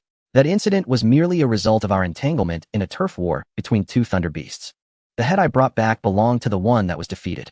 As Wrench looked at him with incredulity, Scarface nodded slightly, then turned back to Cecil, saying, "Your name is Cecil, is it not? I remember you well. The city of Victor dispatched individuals to search the hilly terrain, each responsible for their designated areas. Yet, did you not take a detour directly towards us from the outset? Are you seeking to trouble us?" Upon his utterance, the members of the convoy behind him aimed their firearms at the opposing group, while others in the vehicles directed their mounted weapons towards the rival convoy. Observing the scarred-faced individual adopt a hostile stance, Seychelles halted his advance, and his team raised their weapons in defiance. With hands akimbo, Seychelles spat on the ground and declared, "Scarface, do not mistake leniency for fear. Just because I spared you before does not imply I am intimidated. My numbers surpass yours." Scarface, unfazed, retorted with a cold grunt. "Are you eager to test that?" At that moment, another roar of engines echoed, and upon glancing over, they discovered yet another convoy of 7 atomic vehicles approaching from the distance. There was no need to discern the identities of those within. The number of vehicles alone signified that they belonged to the Survivors Alliance. Seeing his reinforcements arrive, Seychelles felt a surge of confidence and taunted Scarface, "Scarface, it appears that your Butcher's Guild has been getting rather cozy with Base 72 lately, hasn't he it?" The last time they came to exchange supplies, you were the bridge, weren't you? We've long suspected your guild of something amiss. As a notable figure within the Butcher's Guild, why not enlighten us about your schemes? Hearing Seychelles' words and observing the approaching new convoy of the Survivors Alliance, Scarface furrowed his brow, sensing something amiss. What was the meaning of this incessant prattle? Could it be that the Survivors Alliance aimed to target the entirety of the Butcher's Guild? Yet, how could they have received no hints about such an endeavor? In truth, Seychelles' two groups were not specifically aimed at the Butcher's Guild. It was merely a facade he constructed. These two groups comprised individuals who had previously defected from shelters to the Survivors Alliance. Their sole purpose for blocking Scarface's convoy was the 4 individuals from the wrench shelter. It wasn't that they were enamored with the wrench's skills, nor was it solely due to the previous rejection of their invitation to join the Survivors Alliance, which had bruised Seychelles' pride. Rather, it seemed that the Survivors Alliance had uncovered some secrets regarding the fallen objects from the sky and was covertly collecting the remnants. The debris in the hilly region represented the largest fragment, and they had recently noted that convoys from the base were active in the vicinity. In comparison to the base, the Survivors Alliance was considerably weaker, and should a conflict arise, they harbored little confidence in their chances. However, Seychelles was a man adept at navigating such circumstances. Otherwise, as an outsider, he would not have ascended to a mid-level position within the organization. In fact, he had taken notice of the Iron Nail's crash near the shelter, as it was a place where he had resided for many years. Over this period, some of his informants had discovered that, curiously, the base had shown no signs of dispatching personnel in that direction, perhaps due to the size of the fallen objects. This realization sparked his intrigue. The group of outsiders from the shelter navigated the city of Victor rather unremarkably, yet he had managed to carve out a comparatively favorable position for himself. If he could procure a sizable fragment of debris for the Survivor Alliance, even if it were not the largest piece, it would hold significant value, especially if the Alliance faced setbacks in their pursuit of the hills. He sensed keenly that this presented a golden opportunity for ascendance. Furthermore, several newcomers had abruptly arrived from the shelter. Securing these youngsters would provide invaluable insights into the shelter's current state, as they had been absent for many years, and venturing there recklessly could pose unknown dangers. If he could glean information about the shelter's recent developments from these youths, it would bolster their confidence in seeking the remnants of the shelter. Thus, he summoned a group from the original shelter to intercept Scarface's convoy during their search of the hills, with the intent of acquiring the youngsters. Scarface, oblivious to the intricate nuances at play, furrowed his brow as he sensed the situation was deteriorating for them. He inquired, Seychelles, does the Survivor Alliance truly intend to sever ties with the Butcher Gang? Noticing Scarface's tone had softened, Seychelles realized his pressure had borne fruit, filling him with a sense of quiet triumph. Undeterred, he boldly approached Wrench, remarking, these 4 youngsters are newcomers, aren't they? Their arrival coincided perfectly with the last trading party from the base. We do not necessarily wish to antagonize the Butcher Gang, but it would be prudent to take these suspicious individuals for questioning. Surely, you would not impede my efforts, would you? Scarface, caught in a quandary, turned to Wrench for guidance. Seychelles had previously stated that these 4 little ones hailed from the same place as him, yet now he claimed they were problematic. It was evident that his intent was to take Wrench and the others away. However, Scarface found it perplexing as to why Seychelles would want Wrench in particular. The situation was decidedly unfavorable. If their numbers had merely differed by 2 vehicles, he might have felt emboldened to confront them. But the opposing force outnumbered them by more than double. Despite having disclosed his greatest secret to reassure Wrench, he found himself in a dilemma. Wrench, what's the matter? The trio of tape measure had also arrived, having dismounted their vehicle, which lacked mounted weapons, and assumed a defensive stance. However, having not seen Iron Spike for quite some time, tape measure awkwardly held a communicator that had been removed from a truck, appearing somewhat out of place. Iron Spike? What is happening on your end? I heard someone mentioning trouble. Is there an issue? Coincidentally, Iron Spike's voice crackled through the communicator. Scarface, taken aback, glanced at tape measure, unaware that Wrench and his companions were still in contact with others in the hilly region. The voice sounded unfamiliar, suggesting it was not someone he recognized. Seychelles, ever astute, discerned the shift in Scarface's expression and seized the opportunity, exclaiming, see, Scarface? You still claim these 4 youngsters have no ties to the base? You are unaware of whom they are contacting, correct? Thus, today, I shall grant you a favor. Hand over the 4 young miscreants, and I shall pretend our paths never crossed. Chapter 277, The Emergence of New Forces. Scarface is currently in a state of indecision. The Butcher Gang is indeed a united and inclusive organization. As a prominent figure within the Butcher Gang, he possesses a considerable degree of influence, arguably far exceeding that of Seychelles in the Survivor Alliance. Although Scarface yearns to uphold loyalty, the present circumstances are exceedingly unfavorable for them. With only 5 vehicles at their disposal, it is nearly impossible to contend against the opposing 14. Moreover, the enigmatic demeanor of Wrench complicates matters further. On one hand, failing to surrender the individuals would inevitably lead to confrontation, possibly escalating to gunfire, resulting in severe losses on their side, or even total annihilation. Conversely, capitulating by handing over the individuals would significantly tarnish his personal reputation. While his comrades might empathize with his predicament, it would nonetheless sow seeds of distrust within their hearts. Moreover, he inadvertently revealed his greatest secret to Wrench, risking the potential erosion of his authority if it were to leak. Such outcomes are intolerable to him. On the other end of the communicator, Nell has gleaned snippets of the conversation. Coupled with Alan's aerial drone, he has pieced together a semblance of the situation. Deducing that Wrench has encountered trouble, and Scarface's earlier remarks have exacerbated the predicament. Although Nail feels urgency, he wisely refrains from speaking, opting instead to observe the unfolding circumstances to avoid any uncontrollable developments. Nevertheless, he is prepared to threaten these individuals in the name of the base should hostilities commence, while simultaneously urging his squad, the Rossi team, to hasten toward Wrench's location. Seychelles takes pleasure in observing Scarface's predicament, relishing the prospect of prolonging the standoff. After all, they have just journeyed here, and their vehicles are running low on power. Stalling will allow for a recharge. Scarface and his crew are uncertain how long they have lingered here. Should conflict arise, their chances of escape are far from guaranteed. This operation is his unilateral decision, and he cannot afford to let anyone slip away. Given the Alliance's reputation for retribution, instigating discord between two organizations will not end well for him. After considerable deliberation, Scarface gestures for the leaders of each vehicle to gather around him, including Wrench. Furrowing his brow, he speaks in hushed tones. As you all can see, the Alliance's ruffians are clearly targeting Wrench and his crew. This does not appear to be a premeditated assault against us. At this juncture, he places a hand on Wrench's shoulder, silencing any desire Wrench might have to interject, and continues, Wrench, do not fret. I assure you, the Butcher Gang welcomes all, and I shall not break my word. Upon reflection, it seems highly probable that this matter was orchestrated by that individual known as Seychelles. Although I remain oblivious to the grievances that may exist between you, should this be the case, he would surely not allow us to live. At this juncture, he cast a glance at the contemplative conductors and continued, Thus I shall propose that both parties disarm and feign the surrender of the Wrench. When the moment arises, you shall all find an excuse to return to the vehicle to retrieve items for him, and then we shall seize the opportunity to make our escape. Do not cluster together, disperse and flee, every person for themselves. Meanwhile, Seychelles observed Scarface rallying his members to confer, without intervening. He watched as Scarface abruptly silenced the insolent boy's remarks, and he chuckled. Indeed, what formidable warrior could turn the tide against the Thunder Beast? When presented with a chance for survival, they too would acquiesce. Another squad from the Survivor Alliance soon arrived, with several individuals disembarking to join Seychelles.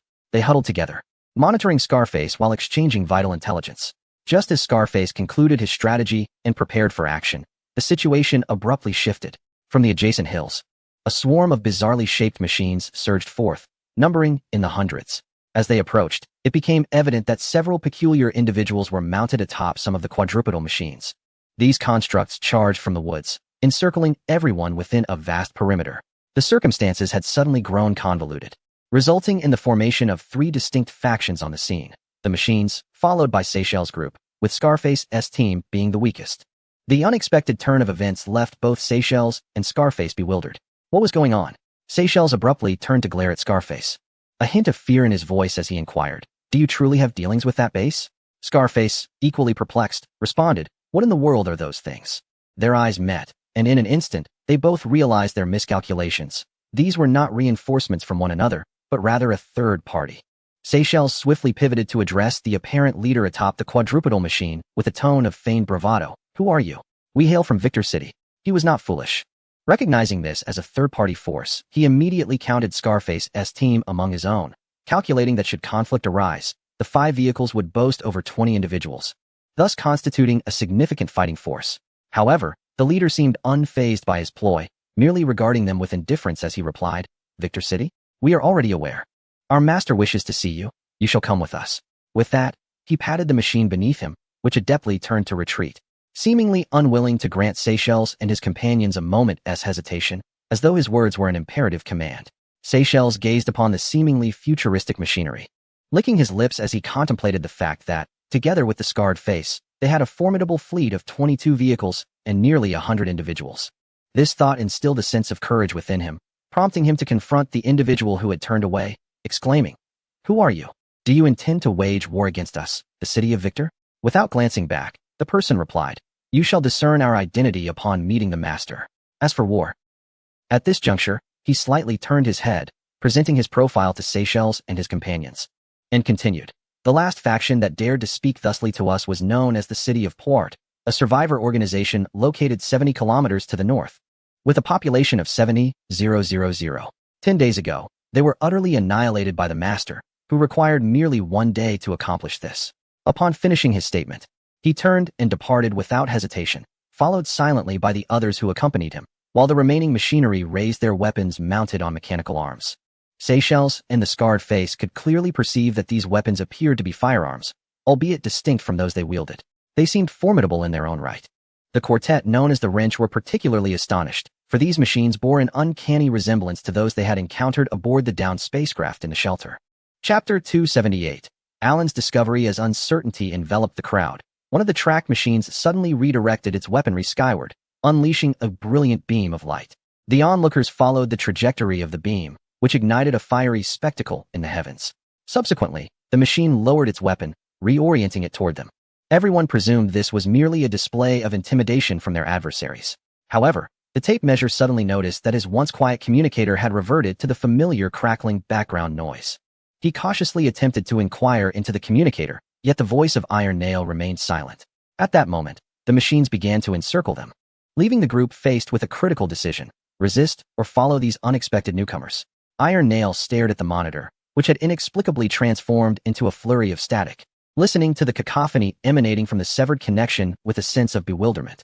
He hastily tapped the thin, slate-like monitor that Alan had gifted him, discovering it to be ineffectual. In urgency, he inputted Alan's emergency communication code, 112, for 59, for 169, and queried, "What is happening?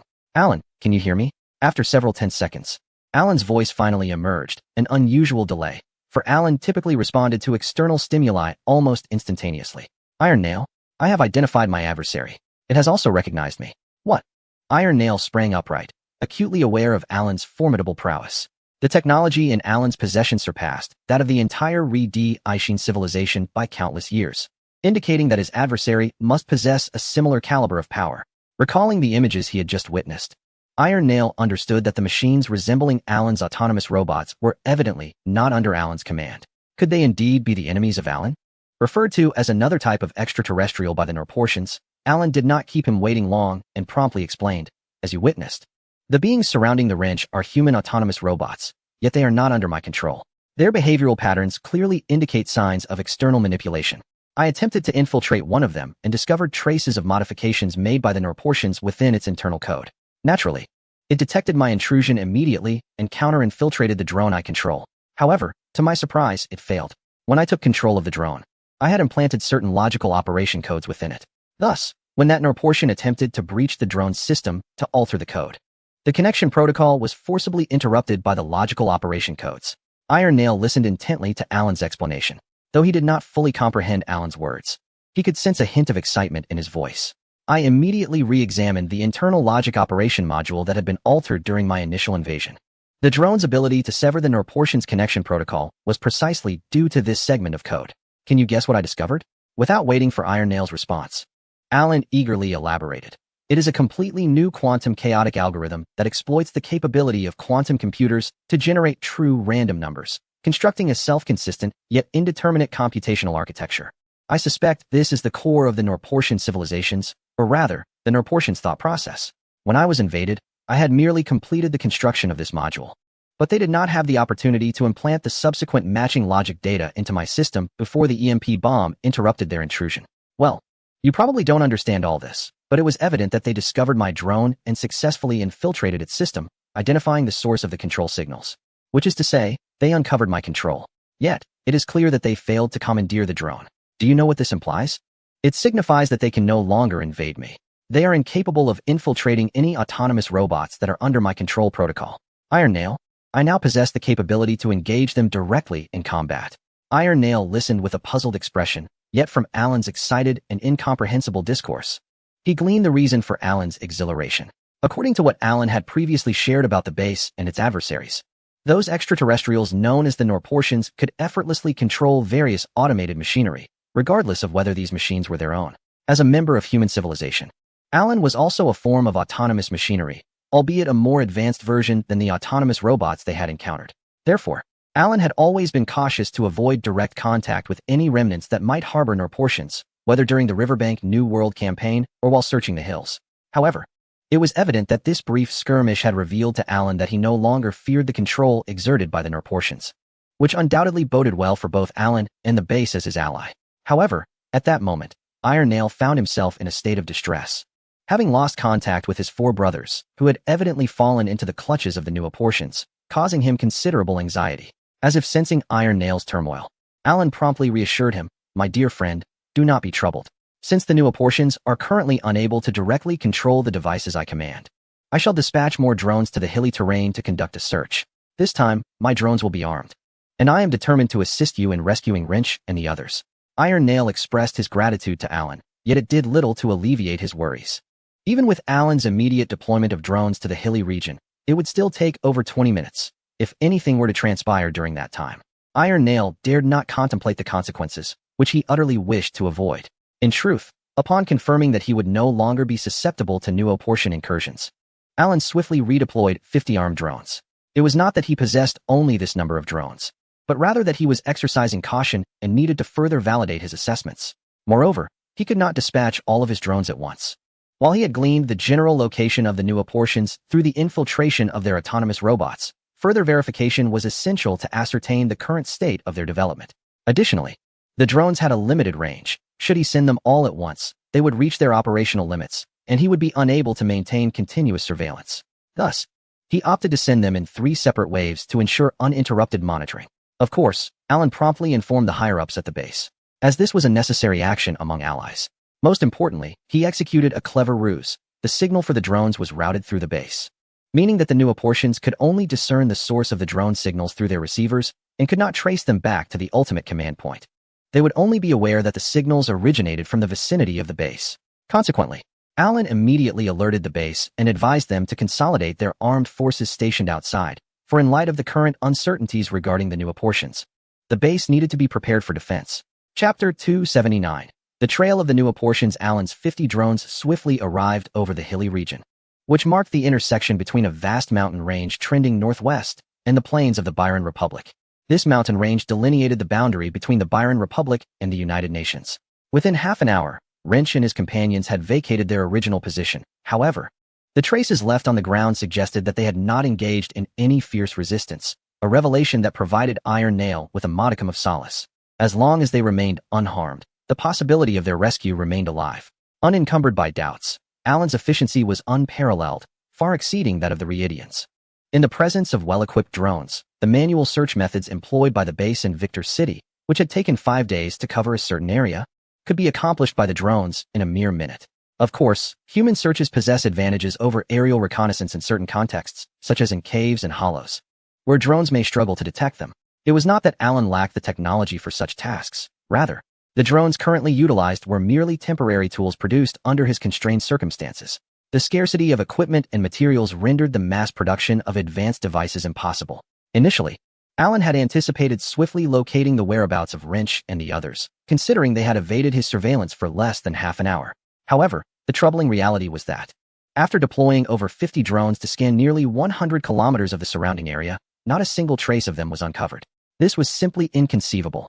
Even the most disciplined robotic entities could not match this speed unless they employed airborne vehicles. Yet, should flying vehicles have been used within such a short span, they would undoubtedly have left discernible traces in the air, such as vapor trails or unusual airflow patterns, all of which would have been detectable by the drone systems. Now, the drones had failed to detect anything, not even in the wooded areas obscured by tree canopies. Despite employing thermal imaging technology, they yielded no findings, a truly perplexing situation. Nonetheless, Alan was certain that Wrench and the others remained in the hilly region, as he had identified the crash site of the Wolf Fawn. This was deep within the hills, close to the mountains, where the terrain was markedly elevated compared to the surrounding areas. Following leads discovered atop several hills, Alan's drones arrived near a towering hill, approximately 300 meters high.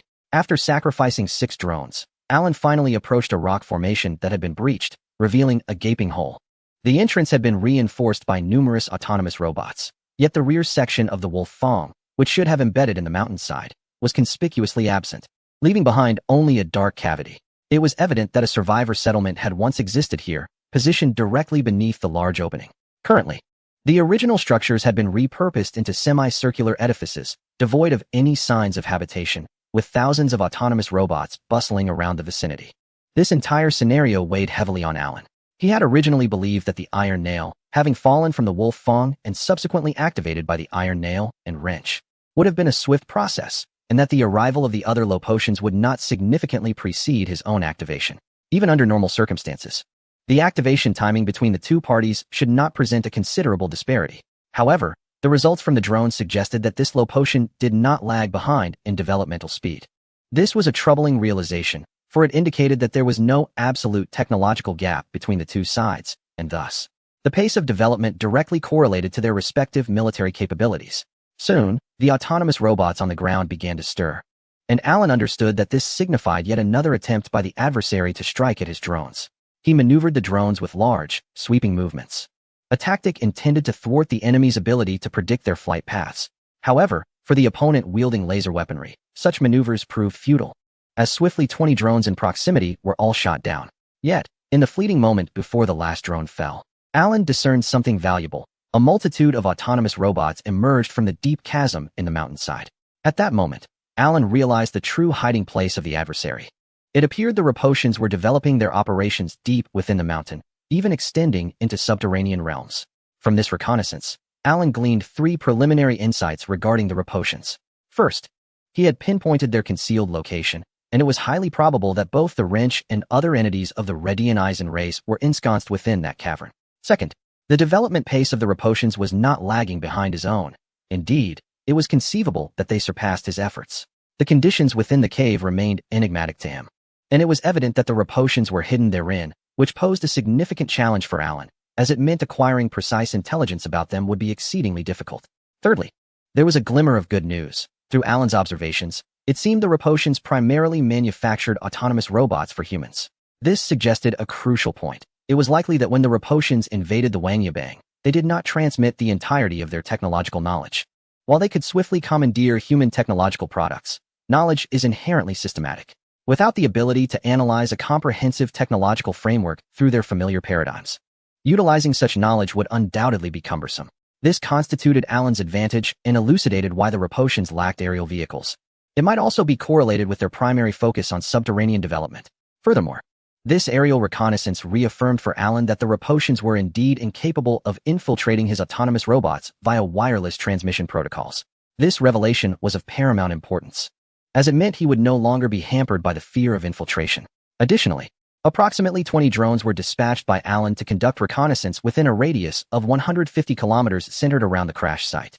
After all, Alan had heard the Redian Eisen refer to the Ropotians as their masters and mentioned that this being had seemingly obliterated a large survivor faction not far from its location.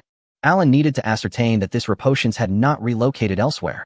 Based on the results of this reconnaissance, Alan promptly contacted the base and shared the latest intelligence, emphasizing the urgent need for the base to implement a unified plan for all survivors in the plains of the Byron Republic.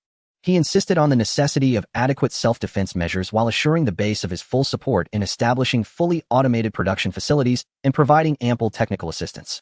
Alan recognized that, although the efficiency of the Redian aliens might not match that of their AI, they could still accomplish significant tasks, particularly in the face of a civilization like the Ropode, which had grown accustomed to information warfare. He recalled the ingenious method employed by the Kunlun Fleet during their initial confrontation with the Ropode, where they communicated through light signals, a scheme that, due to its minimal information transmission, proved challenging for the Ropode to decipher. Moreover, Alan understood the imperative for his development efforts. He was uncertain how many operational universal 3D printing modules remained from the wreckage of the Wolf Tooth, suspecting there were none, as these modules were installed on the exterior of the spacecraft for rapid material collection in space. When the Wolf Tooth plummeted to the planet, it was likely that these modules were incinerated upon impact. The universal 3D printing modules contain nearly all manufacturing schematics of human technological creations. If the Ropode possessed such capabilities, they would undoubtedly have more than just a few autonomous robots at their disposal. Over the past few months, Alan had successfully assembled another unit and established specialized production lines. resulting in a production efficiency that now exceeded twice that of his previous output.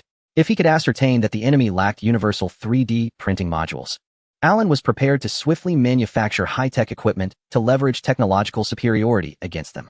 Chapter 280, Violence versus Technological Advancement. Allen's reconnaissance of the hilly terrain had evidently revealed his presence, as he discovered that the rowboat, previously concealed underground, had begun to mobilize. The losses incurred by the drones he dispatched increased significantly, compelling him to augment the number of drones sent on each mission. The location where Allen identified the rowboat's lair, a cavern, had seen a proliferation of autonomous robots, which were now appearing with a hodgepodge of hybrid equipment. For instance, laser weapons from tracked robots were affixed to quadruped robots, while electromagnetic weapons from octopod robots were mounted on tracked units. Allen recognized this as the enemy's attempt to familiarize themselves with human technological applications. These modified, chaotic autonomous robots posed a substantial threat to Allen's reconnaissance drones, rendering them unable to approach within 5 kilometers of the enemy's lair. Although he could still observe the situation of the enemy's stronghold from a distance using optical devices, conditions were unlikely to improve and were instead poised to deteriorate further. Thus, Allen promptly devised a novel strategy to confront the Napatians, one that involved ascending the technological tree. From the annals of human history, he gleaned a crucial principle. One must never adhere to the enemy's tactics nor endeavor to triumph in the realms where they excel. The Napatians' choice to burrow underground and amass their forces most likely stemmed from their prowess in mining and swarm combat. Although, as an AI, Allen believed he should theoretically possess no fear of such engagements, he pondered whether the Napatian civilization might possess certain techniques beyond his own capabilities. Consequently, Allen drew upon the methods previously employed by humanity to vanquish the Napatians, preparing to overwhelm them technologically. The ships, Wolf's Tooth and Iron Nail, housed extensive repositories of human knowledge, serving as vital measures for a wandering civilization. This ensured that even if a solitary vessel were to become lost in the cosmos, it would still possess the means to sustain the ember of civilization. However, Allen was acutely aware that the knowledge repository aboard the Wolf's Tooth had been obliterated, as the base had recently recovered remnants of that storage device. Thus, he could ascertain that if the Napatians had not uploaded their civilization's knowledge to the Wolf's Tooth during their initial invasion, they would be relegated to the continual production and inefficient modification of the human technologies they could still access. This was evident from their failure to manufacture drones thus far. The Napatians appeared incapable of producing atmospheric vessels. In response, the Iron Nail allocated half of its production capacity alongside a universal 3D printing module to create more advanced technologies, with rockets and satellites being of paramount importance. This would provide the most effective means of maintaining a comprehensive awareness of the planet's conditions at all times. Furthermore, Allen intended to send a backup of himself into space, thereby preserving his existence. Should he face defeat on this planet, he would still have the opportunity for resurgence, a strategy reminiscent of the human adage regarding the cunning rabbit having multiple burrows. Allen opted not to pursue the nuclear rocket scheme originally conceived on Insecta, despite the planet's abundant fissionable materials. Given the extensive devastation wrought by nuclear radiation, employing fission-based rockets would undoubtedly provoke opposition from Allied bases. Moreover, constructing a factory capable of producing metallic hydrogen for low-pollution fusion rockets would consume an inordinate amount of time. Therefore, he ultimately settled on the most rudimentary chemical rocket design. Allen selected methane and hydrogen fuels as the propellants for his rockets, as they are among the easiest to produce.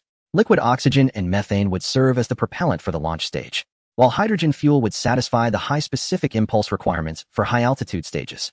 Given Allen's current technological prowess, manufacturing engines of these two types posed no challenge. In fact, the Human Knowledge Repository contained a complete and ready-made blueprint, allowing for straightforward production in accordance with the established plans. The inaugural rocket took Allen a mere 5 days to construct. It stands tall at 142 meters, with a first-stage diameter of 24 meters and a launch weight exceeding 11,000 tons, capable of delivering over 800 tons to low Earth orbit, LEO. Although it may not suffice to launch a colossal vessel like the Iron Nail into the cosmos, it is entirely adequate for Allen's current needs. Interestingly, the construction of the rocket launch pad lagged 2 days behind the rocket itself, primarily due to safety considerations that led Allen to position the pad several kilometers away in a quaint town, the very town to which the Iron Nail had originally ventured. This small settlement has since been transformed into a rocket launch site by Allen's autonomous robots, which, upon completion, will facilitate the simultaneous launch of 20 rockets.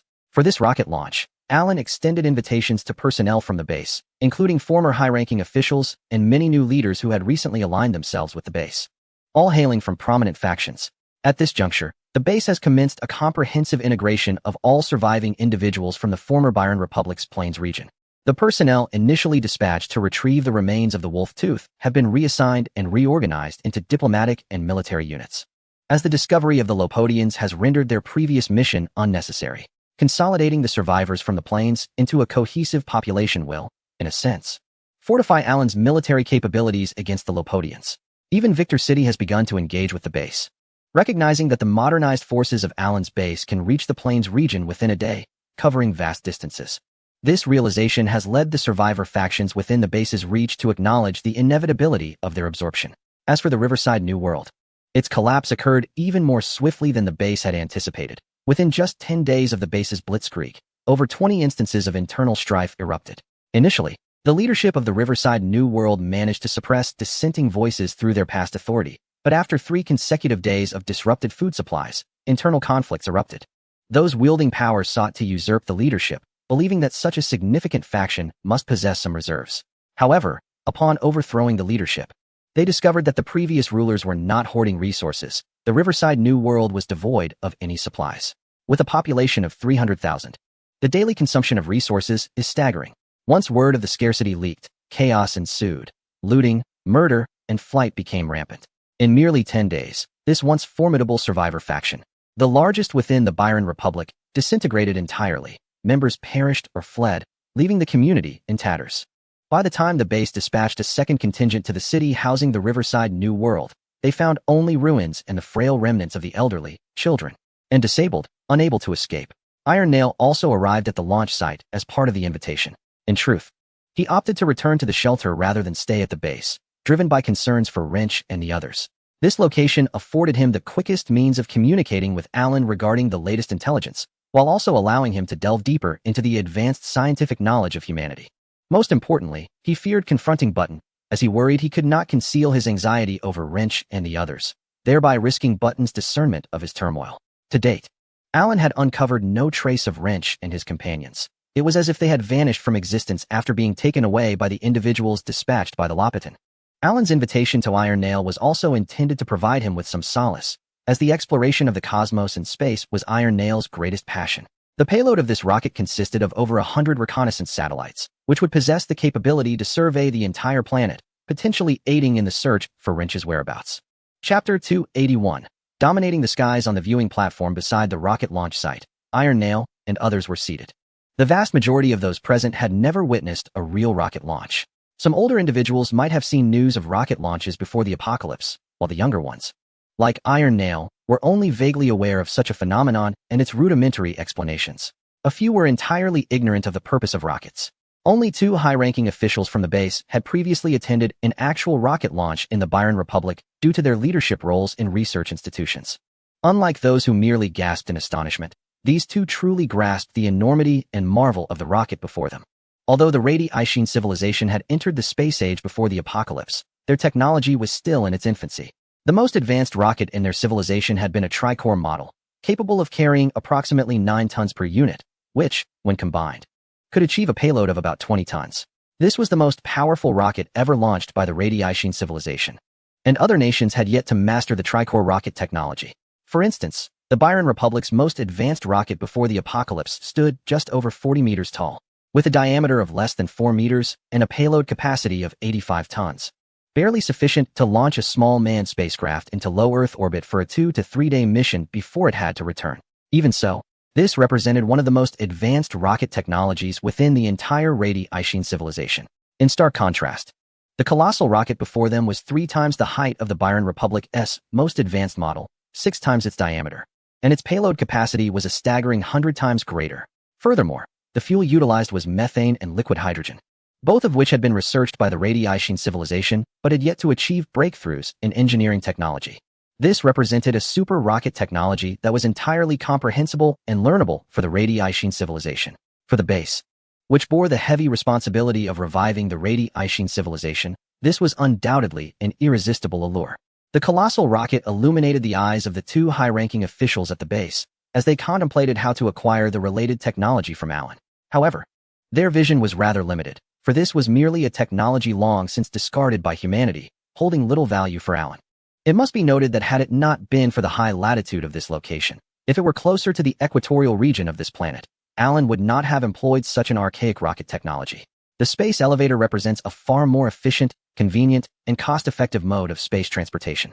Alan utilized a self-regulating robot to convey pertinent precautions to everyone present, primarily advising those unfamiliar with such matters to maintain a safe distance from the launch pad, as proximity could easily lead to peril.